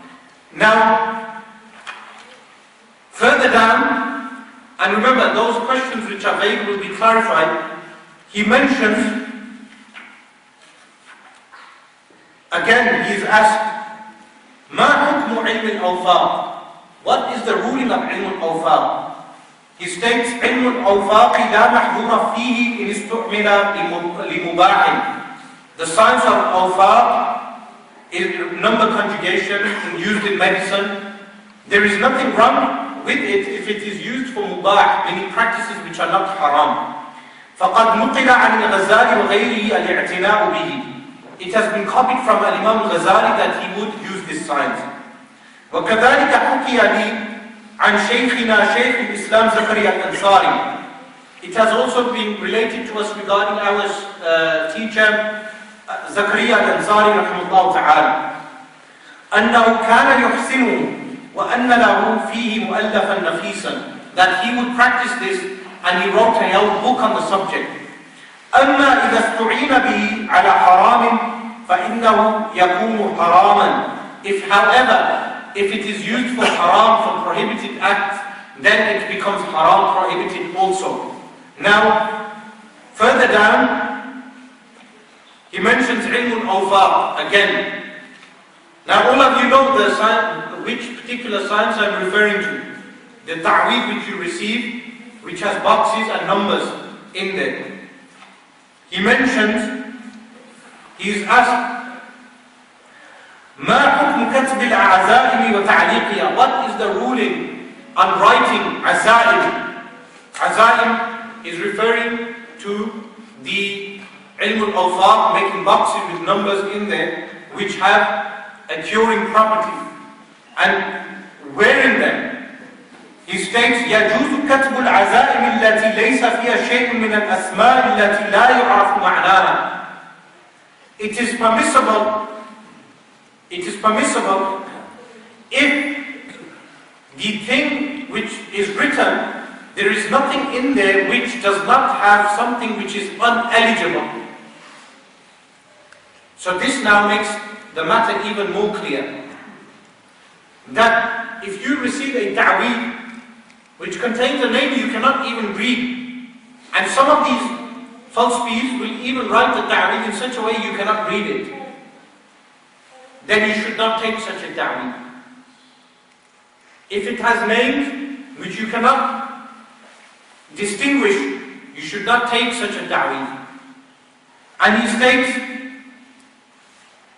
وَكَذَلِكَ يَجُوزُ تَعْلِيقُهَا عَلَى الْآدَمِيِّينَ وَالدَّوَّابِ. It is permissible to to place this upon human beings if it has numbers which are eligible and names of Allah subhanahu wa ta'ala which are eligible, which are very clear. And remember, if someone goes into the toilet with a ta'weed, he must fold it and place it in a leather case. Now, with regard to the hadith of Rasulullah sallallahu alayhi wa sallam, which mentions prohibition of ta'weedat, the ulama like Jalaluddin Suyuti rahimahullah ta'ala and Al-Hafidh ibn Hajar al-Haytami rahimahullah ta'ala mention that this is referring to those azaim, those ta'weedat, those talismans which contain shirk, polytheism, and this would also apply to those talismans the meaning of which is not known. Now,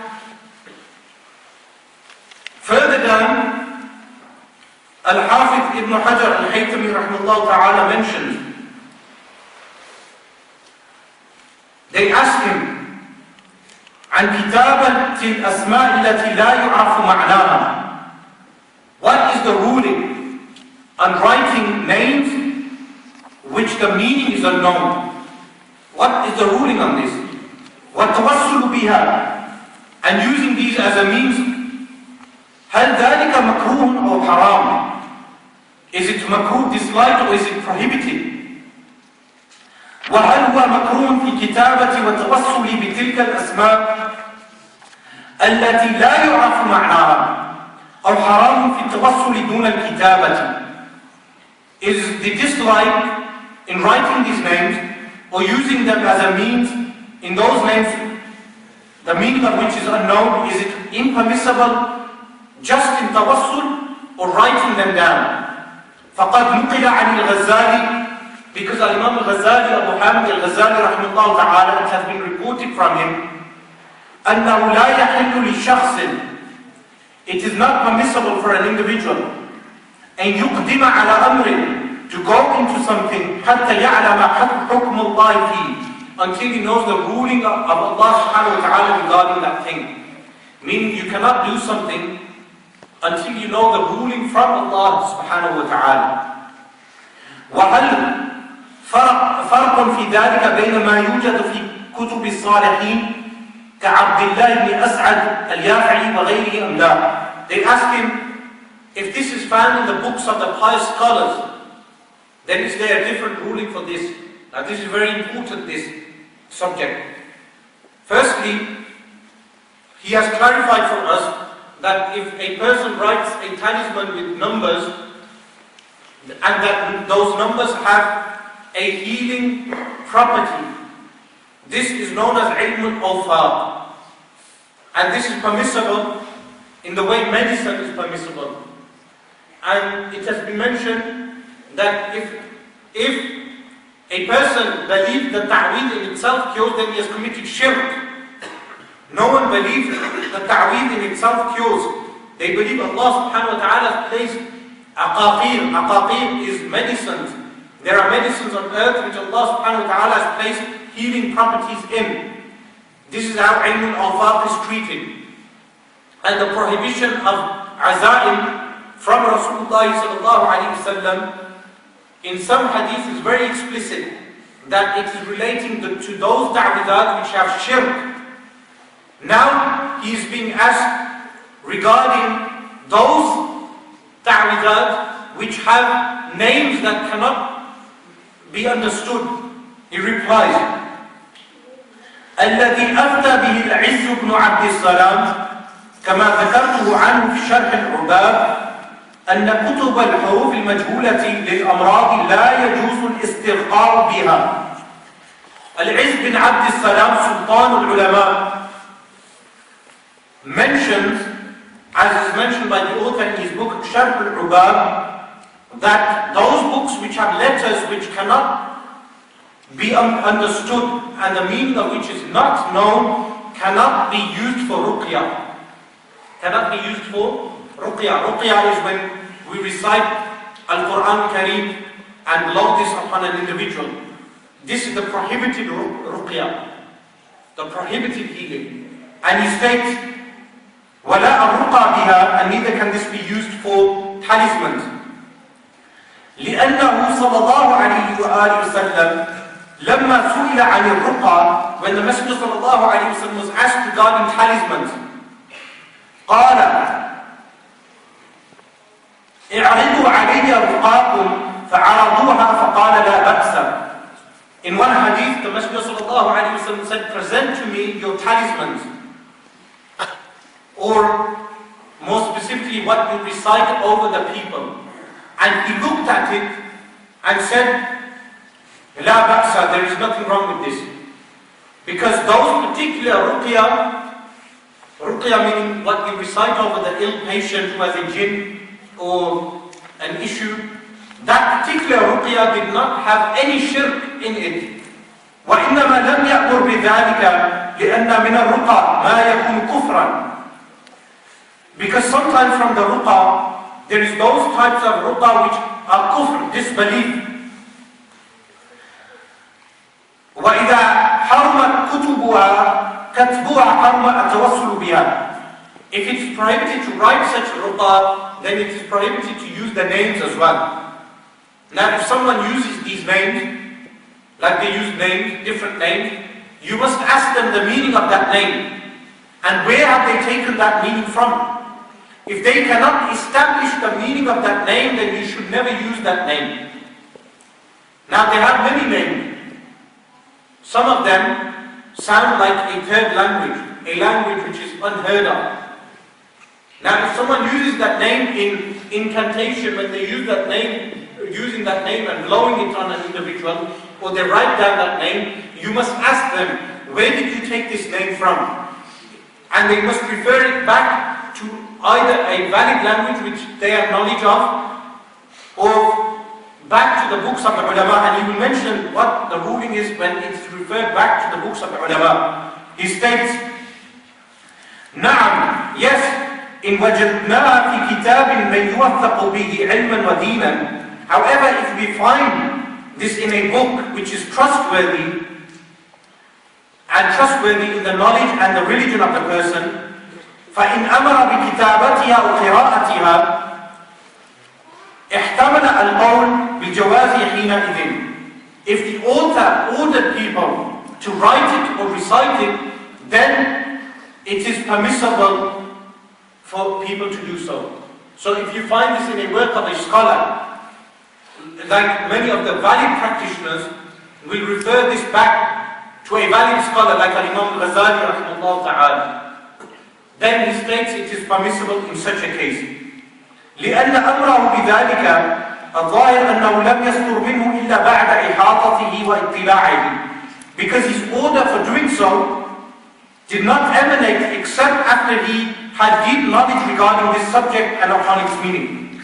وأنه لا محذور في ذلك, and there is nothing prohibited in this.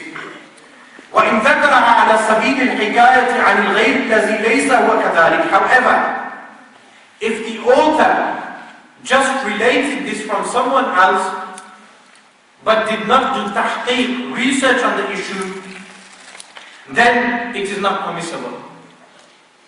So even when the person gives the ruling relating to the ta'weed, the writing of a specific name, he must have done research on that name. And the person who has done research must be reliable. Otherwise it is not permissible.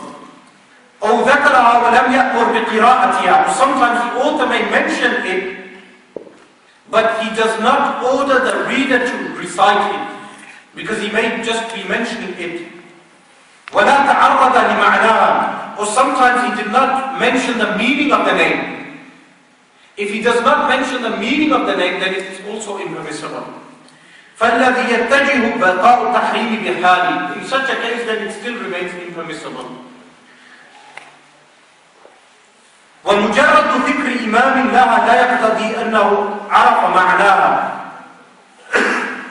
By the scholar only mentioning its name does not mean that it is permissible.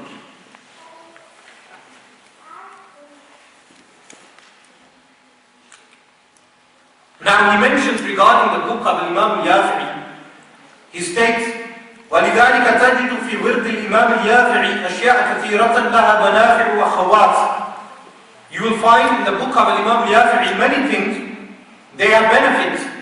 لا يجد مستعملها منها شيئا. But sometimes, وإن تزكت أعماله وصفت سريرته, sometimes a person may use the particular thing and nothing will happen. So even when we find names within a book, it does not mean it is permissible for us to use the names without understanding what those names are. And if the author does not mention the meaning of those names, it still remains impermissible. The only type which is permissible is if the author mentions the names and then mentions the meanings of those names and mentions the benefits from using those names. And it must be taken from a reliable source. Now,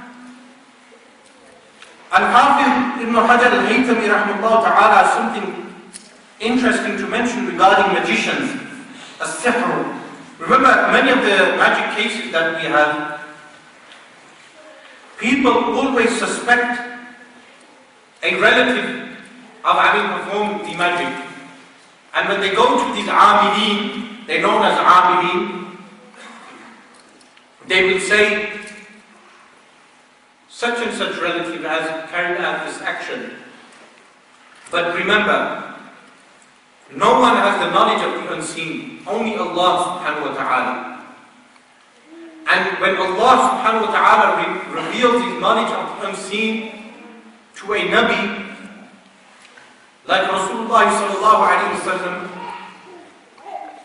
these false peers do not have access to that knowledge, to the knowledge of Rasulullah sallallahu alayhi wa sallam. And those awliya of Allah subhanahu wa ta'ala who have kashf will never reveal to you the relative, because this will cause family feuds.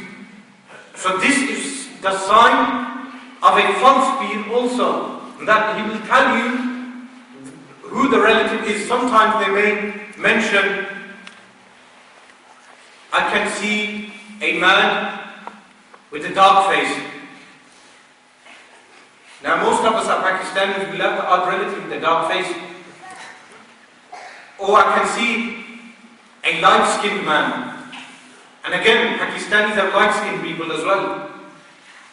Or a light-skinned woman, or a dark-skinned woman, or a tall man, or a short man. And then someone will think of his relative, maybe his uncle or auntie. And then he will begin to think that they have done magic on him. So this is something, another trick which the trickster uses. Now,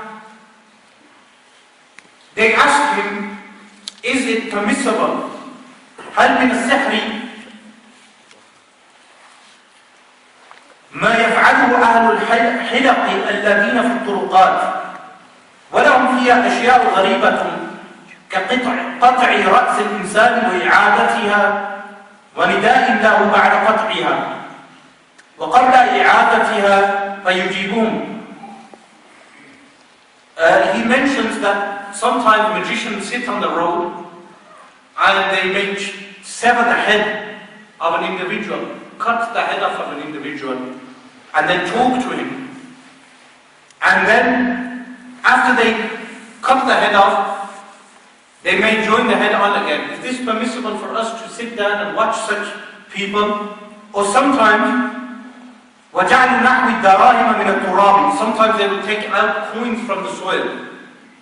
Sometimes this is trickery. Most of the time it is trickery. For instance, one magician placed in a coffee cup at the bottom a sponge, and underneath the coffee cup a hole, and then on top of the sponge a cover. Then he placed coins at the bottom of the cup, because the coffee cups are big. So at the bottom he placed a sponge, then on top of the sponge he placed a cover, then on top of the cover he placed coins. Then he filled the coffee cup with hot coffee, and at the bottom there is a hole. Now the coffee does not seep out because it is covered from the top of the sponge. Then he offered this coffee to a gypsy on the road, hot coffee, and he said, let me take this coffee from you for a minute. And he shook the coffee, and the coffee disappeared and coins appeared. How did he do that? He placed his finger under the contraption at the bottom, the hole, lifted the sponge, broke the cover, the sponge absorbed all the coffee, and he pushed the contraption to the top, halfway. So the coins came to the top, and the coffee fell to the bottom. And the sponge absorbed the coffee. Now it seemed to the onlooker that the man is making coins appear. So these are many tricks which tricksters use today, which have been uncovered by other tricksters also. So Al-Hafidh ibn Hajar rahimahullah ta'ala is asked, وغير ذلك مما هو مشهور عنهم وكذا كتابة المحبة والقبول. Sometimes these people will use talismans of love.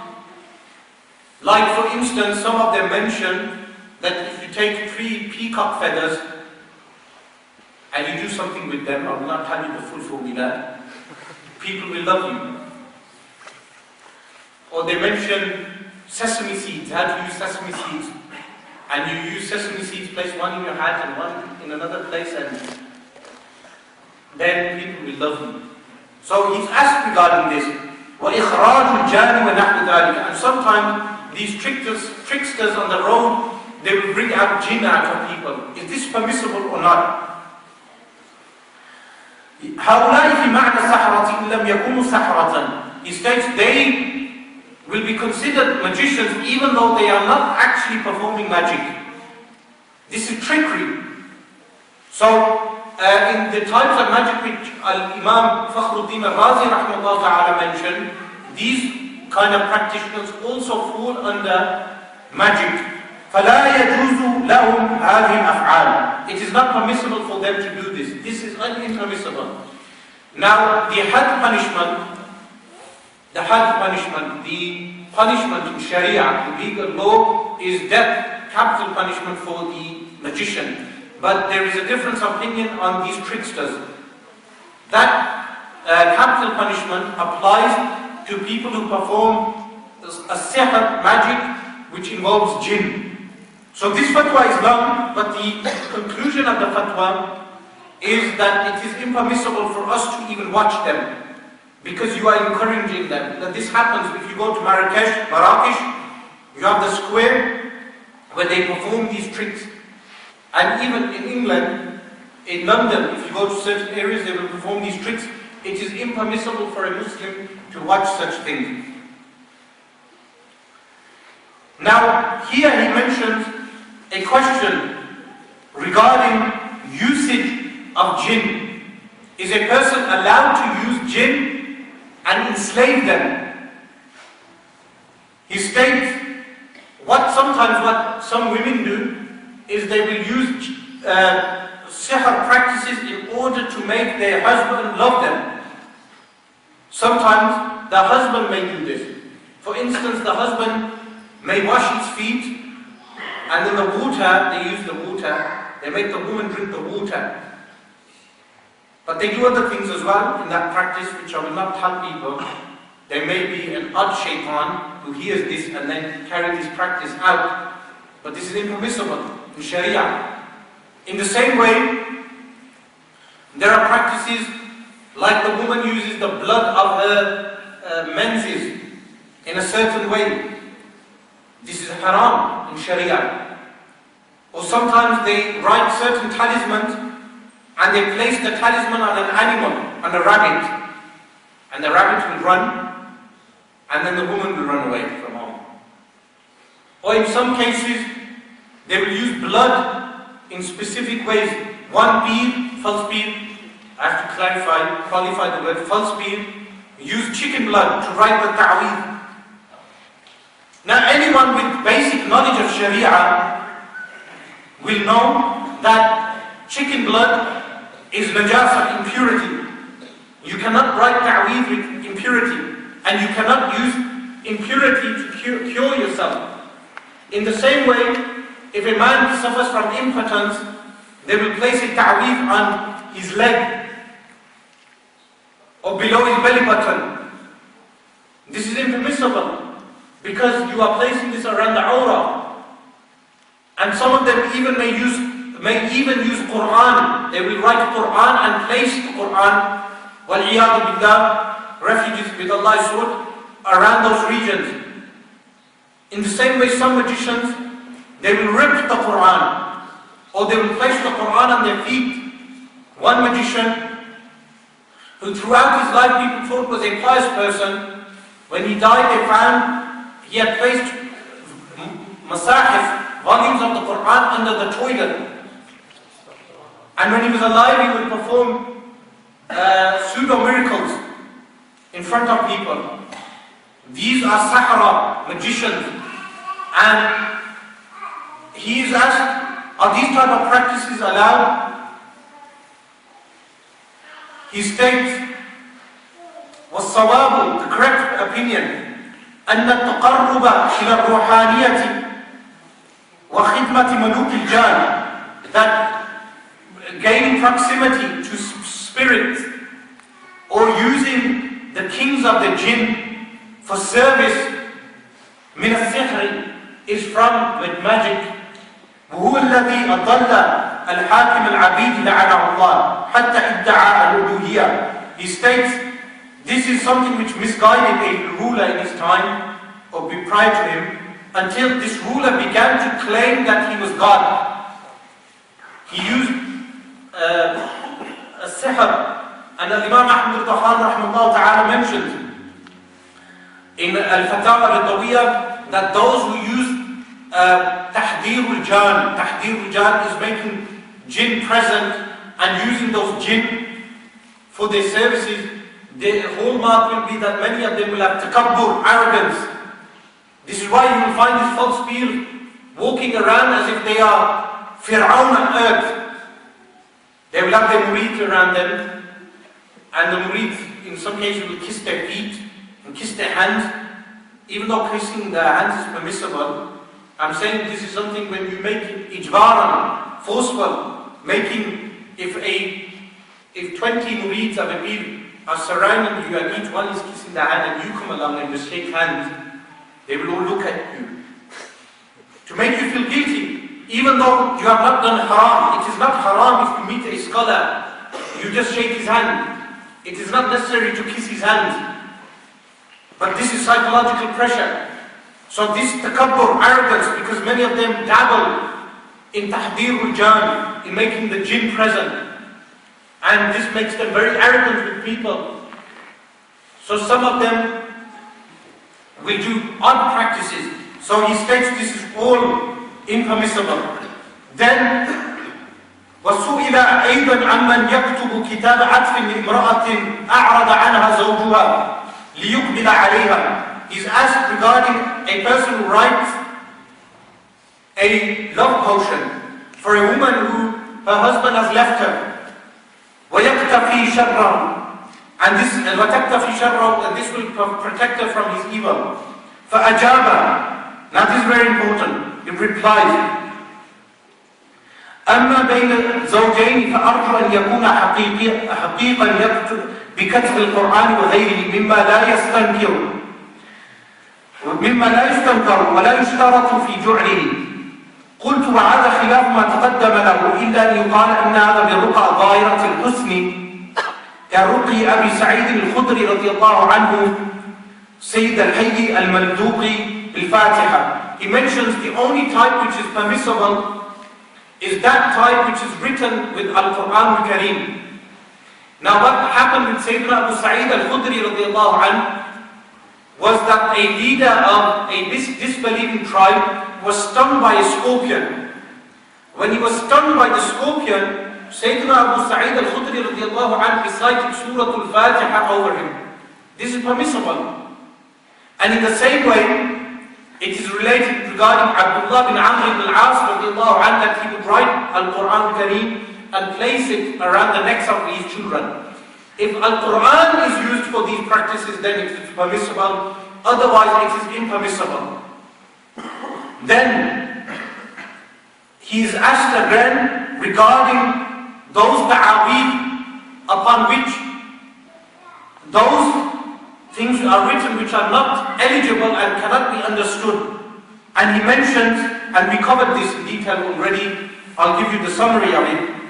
He mentions, وَمَذْهَبُنَا فِي ذَلِكَ أَنَّ كُلَّ عَزِيمَةٍ مَقْرُوءَةٍ أو مكتوبة, that every talisman which can be recited or written,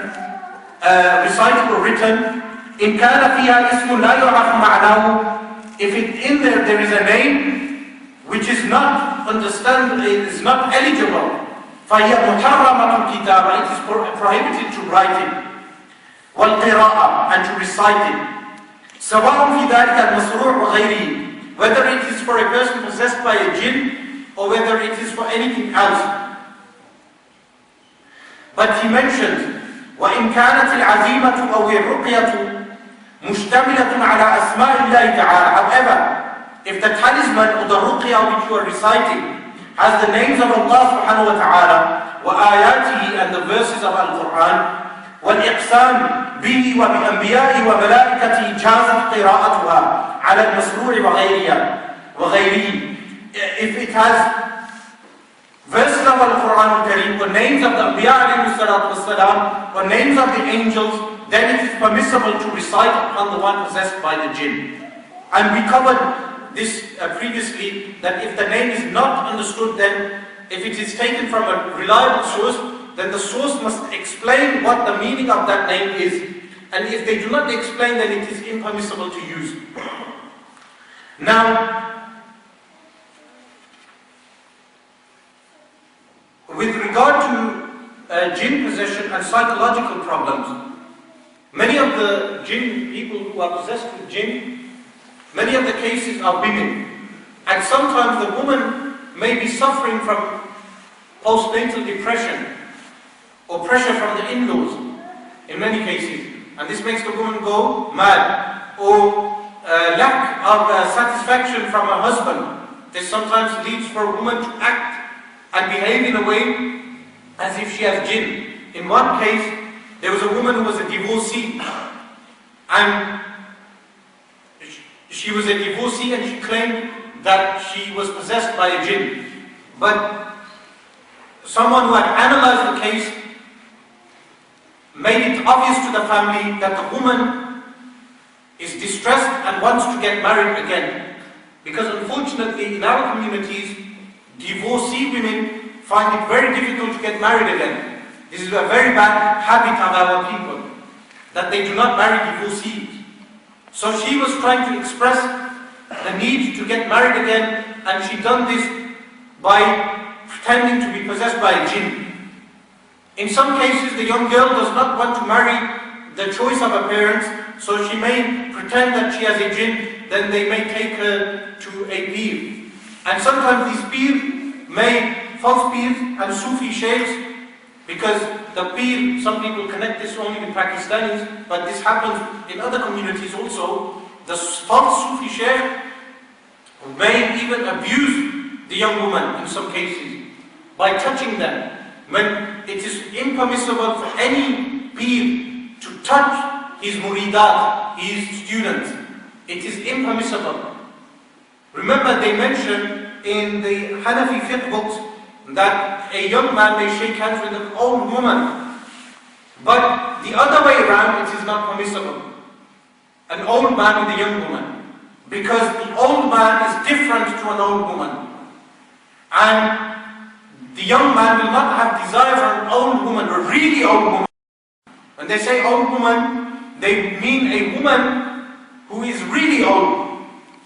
And it is impermissible for an old peer also to touch the heads of his muridat, his students, or to allow them to kiss his hands. This is impermissible in Sharia. And if such a peer does this, then he has broken Sharia. And then, in the same way, some of those practitioners may make the woman do certain practices, and this comes out in certain cases. where the woman may claim afterwards that the pig may have touched her in an inappropriate way. These type of things should be reported to the police. Any type of pedophiles that we have in the masajid must be reported to the police straight away, and should be placed on a sex offenders register and should be kicked out of our masajid. This is a very important issue because Islam has no room for pedophiles. We are not like the Catholic Church or like the Jews that were reported recently in some documentary someone was telling me, where any case of child abuse that takes place, they cover the case of child abuse. No. Any sexual offenders should be reported to the police. And the same with these false Sufi sheikhs who carry out sexual offenses to the victims.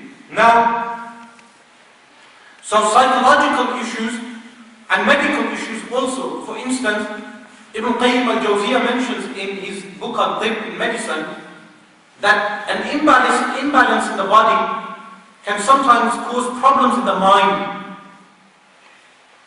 Too much bile, for instance. If someone has too much black bile, that will cause waswasa.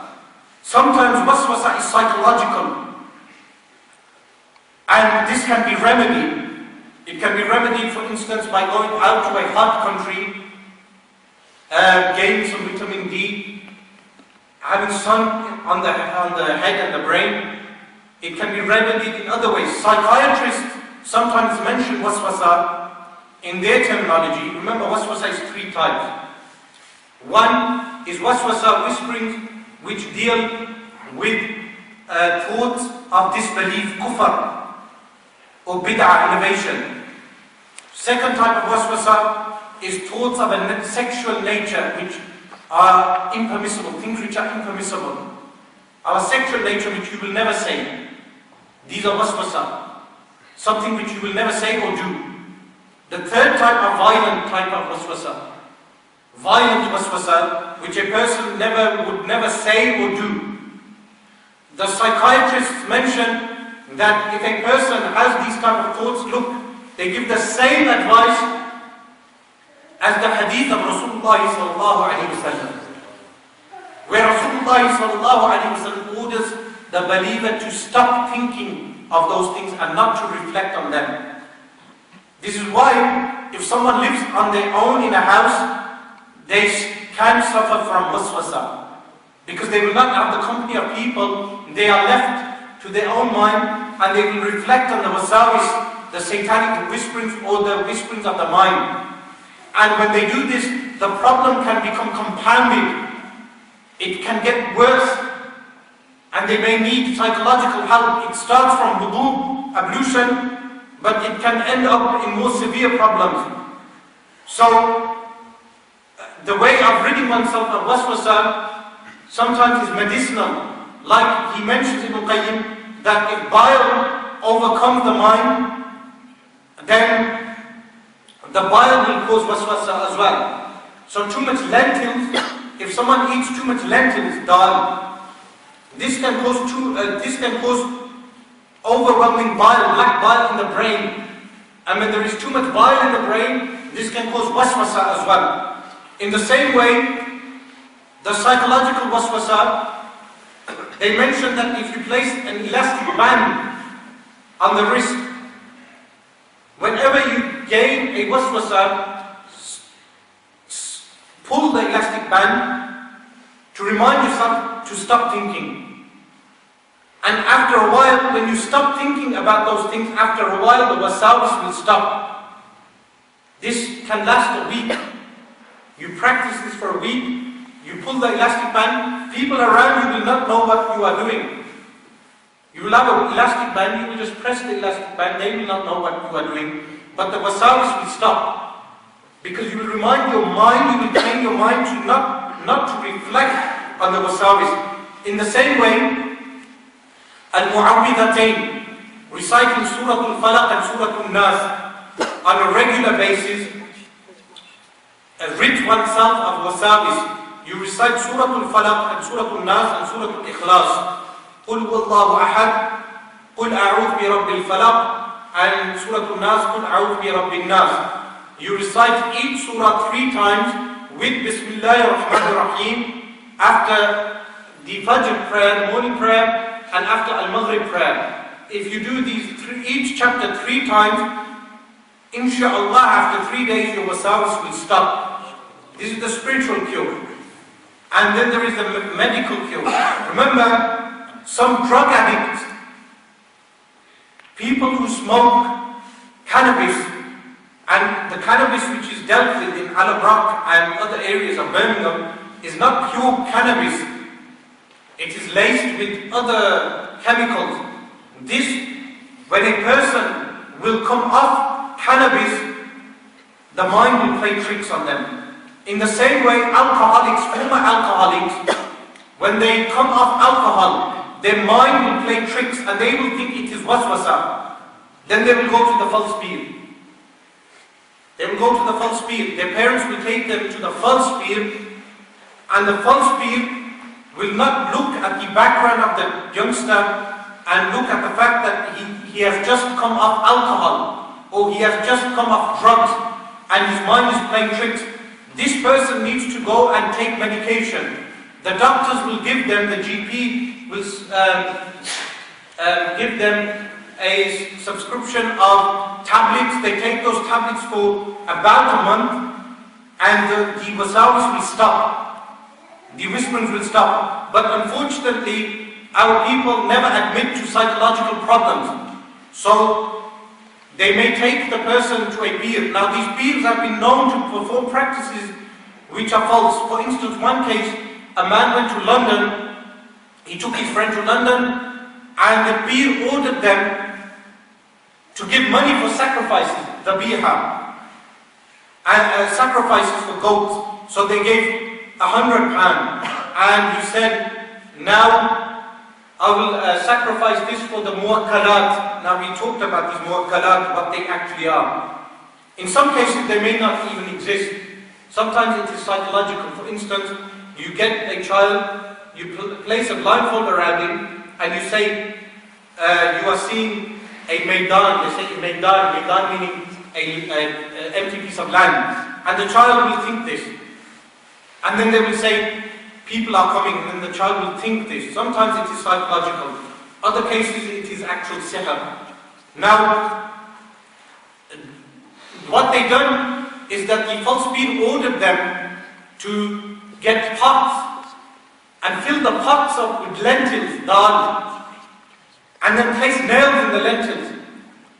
And then he ordered them to go to a graveyard and dig up holes and place those pots in the graveyard. They did this many times until they gave that individual over £15,000, I think. Over time, the money accumulated into £15,000.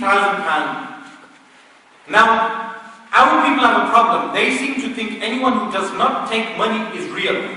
This is not the case. You do not judge by the fact only if they take money or not. You must also look into the fact as to whether the practices this man is telling me to do, are they in accordance with Sharia? This is the second thing. If they are not in accordance with Sharia, it does not mean if he does not take money, because many of them do not take money because it is better sometimes to have the cow rather than milking him once or twice. What do I mean by this? If you come to me and I milk you, I take money from you, you will not become my murid, my student, and go away. But it is better to gain your trust first by giving you a free service, and then you will belong to me when you give me allegiance, oath of allegiance, and then you are my murid. Now I own the cow and I can milk it many times. This is why some of them do not charge. And some of them do not charge, so they gain the reputation that Peer Fulani, Peer such and such does not charge. Then people will go to him, but they will have a box and say, place in the box whatever you want for my madrasa. Oh, and they never have madaris because these people are never into Quran or Sunnah or into ulum. I do not know what they teach in their madaris. But nevertheless, These are type of practices which they tell the person to do. Another practice, for instance, they will tell the person to go to the sea and get seawater, and no one must touch this seawater. One person done this. He went to the sea, he got the bowl, placed it in the boot. They said not one drop must fall out of the pot. So from all the way from the sea, he came all the way to central England, making sure the car does not bump or shake and no drop comes out. Yet his brother had been on cannabis and had psychological issues. So many of these issues must be checked, verified first. You must check if your child is just basically not willing to marry his cousin in Pakistan or her cousin in Pakistan. You must check if they are unhappy with their marriage. You must check, is it postnatal depression for the girl who has just given, a woman who has given birth. You must check, is he a former alcoholic? Has my child been drinking? You must check, is he under some kind of mind control of some cult, some weird cult? Because we have many false Sufi cults now as well in our midst that make people do odd practices, weird practices, which are not from Islam and are not from Ahl Sunnati wal Jama'ah, which the Najdiya, Wahhabi movement use against Ahl Sunnati wal Jama'ah. Has my child been brainwashed that this is causing psychological problems for him? And in the same way, we have problems with ulama. Is he under some psychological mind control of a local imam? This happens also. So you must check all these pros and cons. Is he under some psychological mind control in college or university? Are the teachers in college or university playing tricks on his mind? Are children in the schools or in the college or university dabbling in the Ouija board? These kind of things must be checked. Are they dabbling with drugs and alcohol? After all of this has been checked, then a person can determine as to whether the problem is actual sihr, magic, or is actual jinn. These things must be verified first. Now,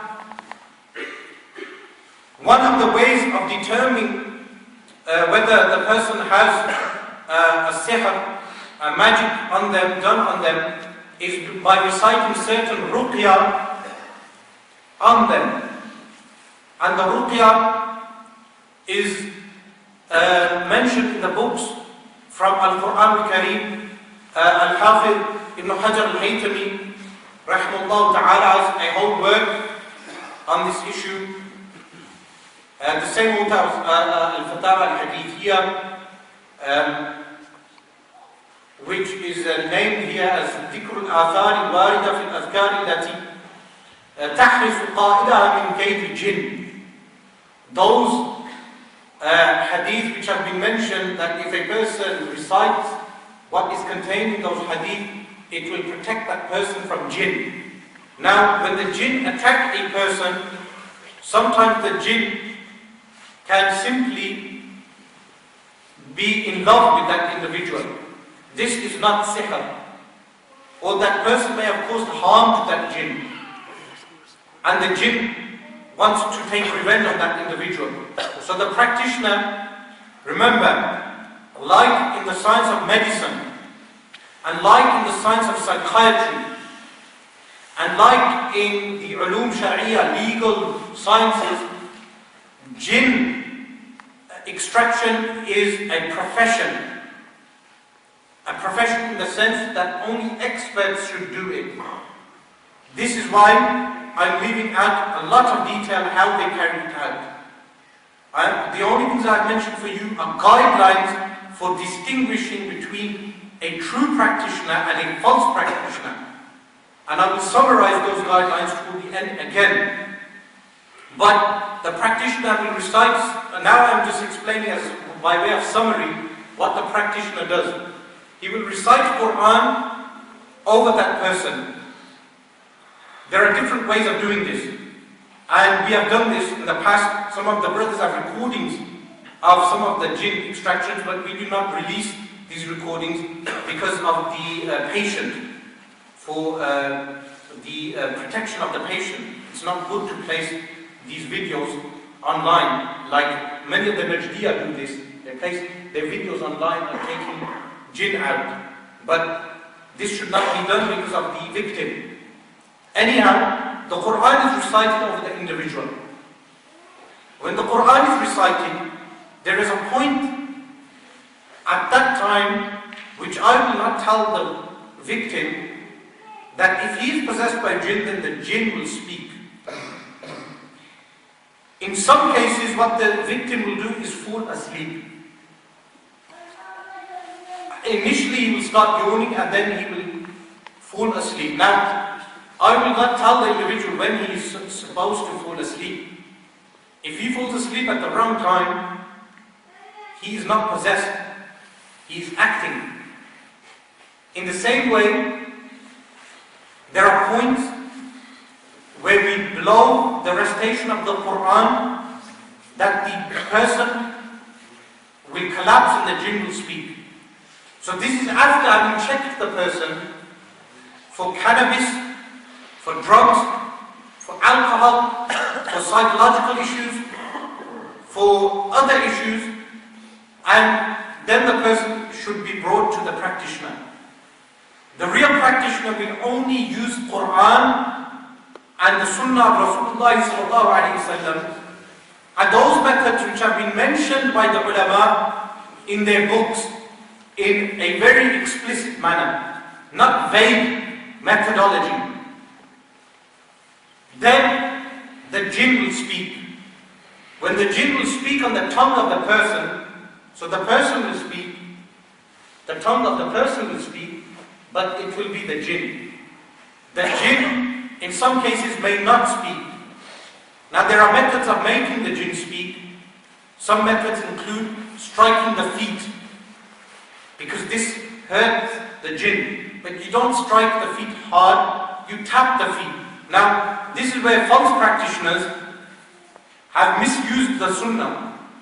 The Sunnah mentions in the Sunnah of Abu Dawud and others that a child was brought to Rasulullah sallallahu alaihi wasallam. The Messenger sallallahu alaihi wasallam tapped him on his back.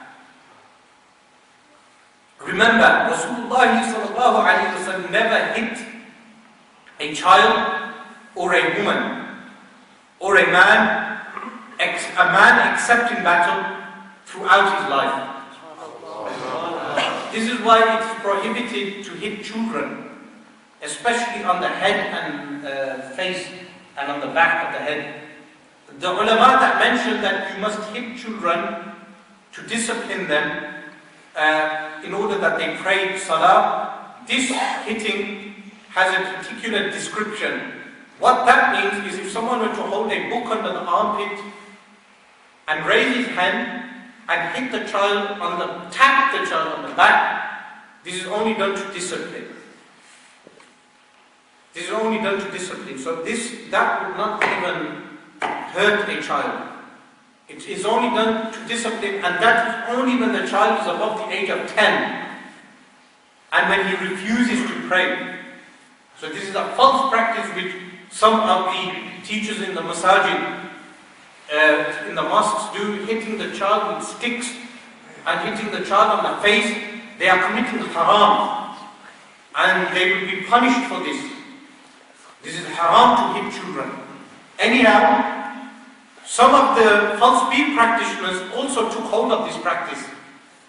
They start using it to beat the victim. Now, it is a fact that the victim does not feel the pain, and the jinn feels the pain, if it is an actual case. But sometimes, the victim may not have a jinn problem. He may have a psychological issue, and they beat the individual to death. Or sometimes they damage the person.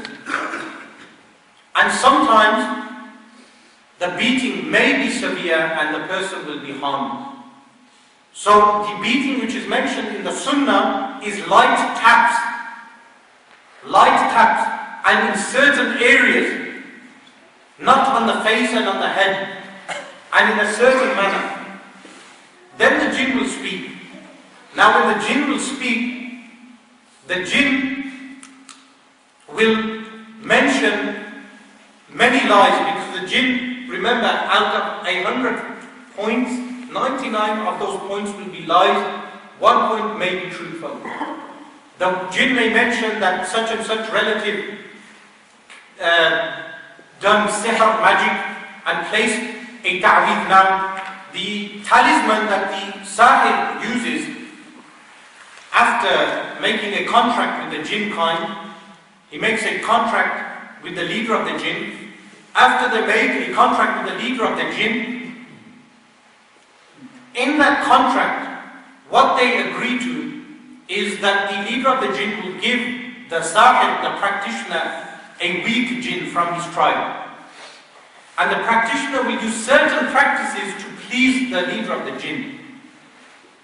Now, when this happens, that jinn then is ordered to go and possess such and such person. Now that jinn is bound to that person. How they get into that person is, if that person has not recited his protection for that day, like Al-Mu'awwidhatayn, Surah Al-Nas and Surah Al-Falaq, if he has not recited his 5 daily prayers, and he has not recited Ayat al-Kursi, he is unprotected, or she is unprotected. And a woman who is in her menses, she can recite Ayat al-Kursi to protect herself as a dua, not as Quran. Now if they are left unprotected, then the jinn enters into the body and the bloodstream. Remember we mentioned the jinn is like an ether. It can enter the bloodstream of a human being and possesses the person. Now that jinn is bound to the talisman. So the practitioner must ask the jinn, where is the talisman? Now the jinn will lie and will say the talisman is in such and such place. This is why in many cases the jinn is never released from the person. The jinn is never released because the jinn is bound by the talisman.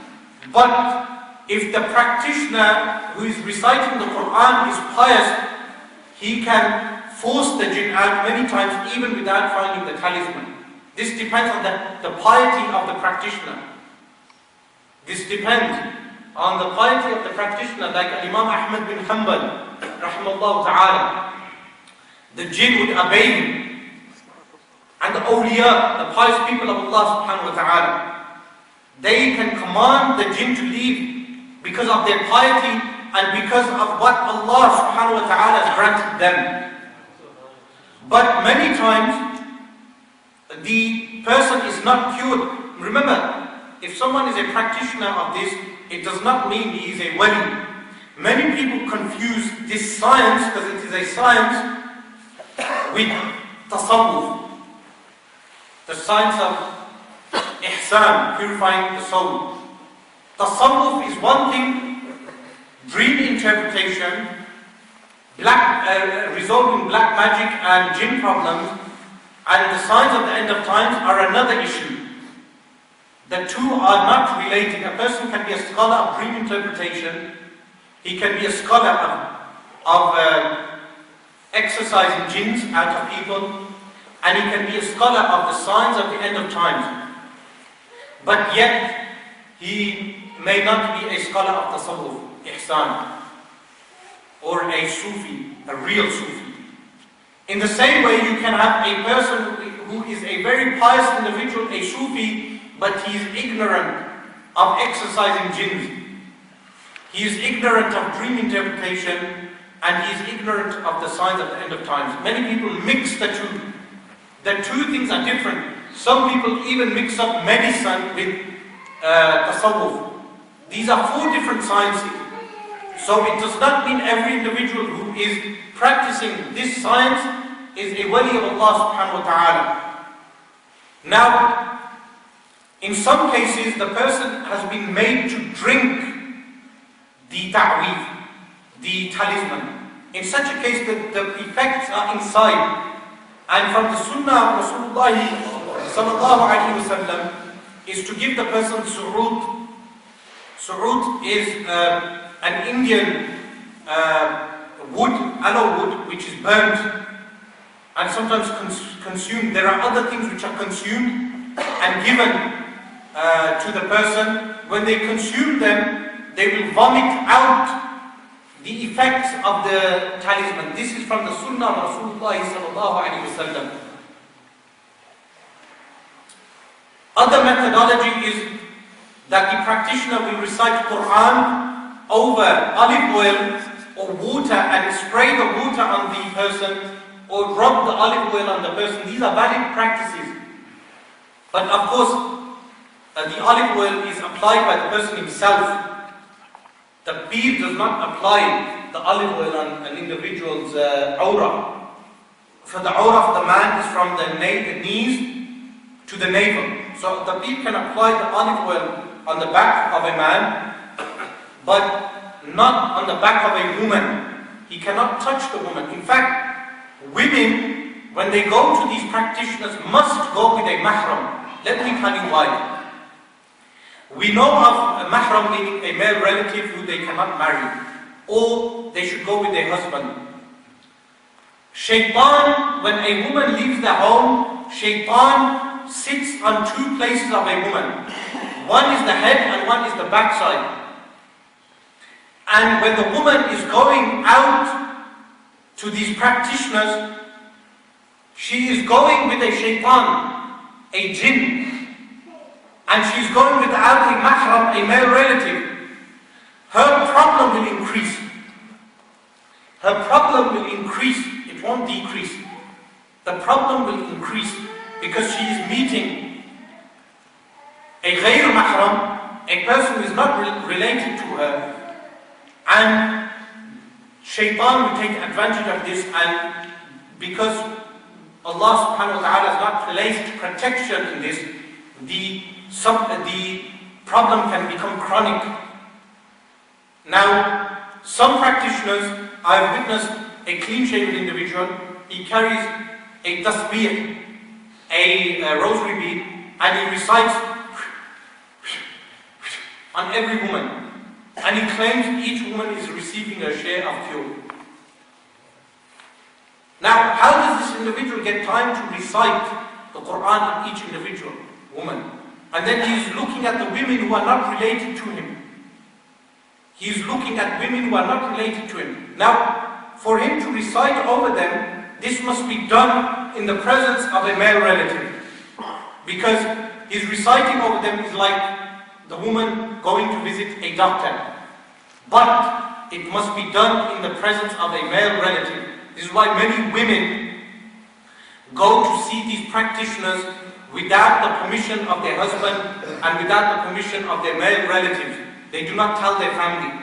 And they go out and they visit these practitioners. And the practitioners take advantage of them in many ways. And they give them money in some cases. And in some cases, they become under the psychological mind control of those cult leaders. So we must be careful of these type of practices. Whenever any practitioner you go to, you must weigh that practice in accordance with the Sharia. And if that practitioner, no matter what the reputation is, if he tells you to do something that goes against the Sharia, and we are Ahnaf, we follow the school of Imam Abu Hanifa radiallahu anhu. If it goes against the fiqh, the jurisprudence of Imam Abu Hanifa radiallahu anhu, then we must not carry out that practice. Like them telling you to go to a graveyard to bury something. This is not from the Sunnah of Rasulullah sallallahu alaihi wasallam. This is an innovation. You should be careful of that practice. It does not matter who it is. Now, if you fear that you are ignorant and you cannot challenge such a person by saying no, then stay silent and leave. But referring to me, any such being, I will show you he is ignorant of the Quran and the Sunnah. Any such being. They are ignorant of the Quran and the Sunnah and ignorant of the schools of jurisprudence. Now, this subject, as we know, is very deep and we can continue talking about the subject. The idea of today was to give you a summary. This is a summary of the subject, so you have a good picture of what the actual issue is. Imam Ahmad Khan rahimahullah ta'ala has guidelines how to choose a guide, a murshid. In his Fatawa Afriqiyya, on page 138, they asked Imam Ahmad Khan rahimahullah ta'ala regarding the saying that if a person does not have a murshid, a peer, a guide, his guide is shaitan. And they asked him, some of these people who recruit for different orders, pseudo-Sufi orders, they use this a lot. And they also use another point that whoever does not have a guide, his guide is shaitan, and someone cannot be from Ahl Sunnah wal Jama'ah unless he has a guide. Imam Ahmad Khan rahimahullah ta'ala replies to this, and the fatwa is from page 138 all the way to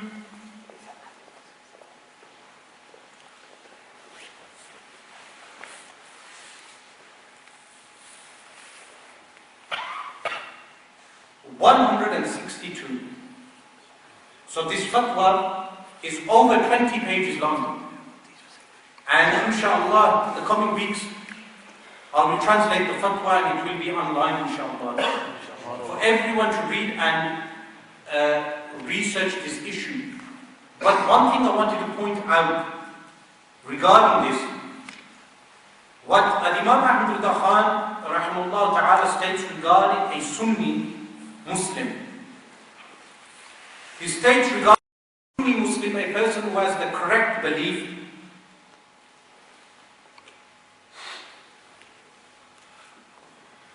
that a Sunni Muslim can never be the murid of shaitan. A Sunni Muslim can never be the murid of shaitan. So if someone has not given allegiance to a peer and he has the correct belief, you cannot say to him that his peer is shaitan. So many people from Ahl Sunnah wal Jama'ah and so-called Ahl Sunnah wal Jama'ah use this point to recruit people for their Sufi order. If the four conditions of a valid Sufi Shaykh is that he have correct Aqidah, he have Sharia, second shart, and he have a connected chain, and he have knowledge. He has a connected chain and knowledge. These are the four conditions. Three of these involve knowledge. Firstly, before you take a peer, you must learn your own correct aqidah so you know that your peer has the correct aqidah. That's the first thing. Secondly, you must learn your own fiqh, jurisprudence before you take a peer so you know that your peer is following fiqh. Thirdly, you must have knowledge to some degree in order to determine whether this peer has knowledge or not.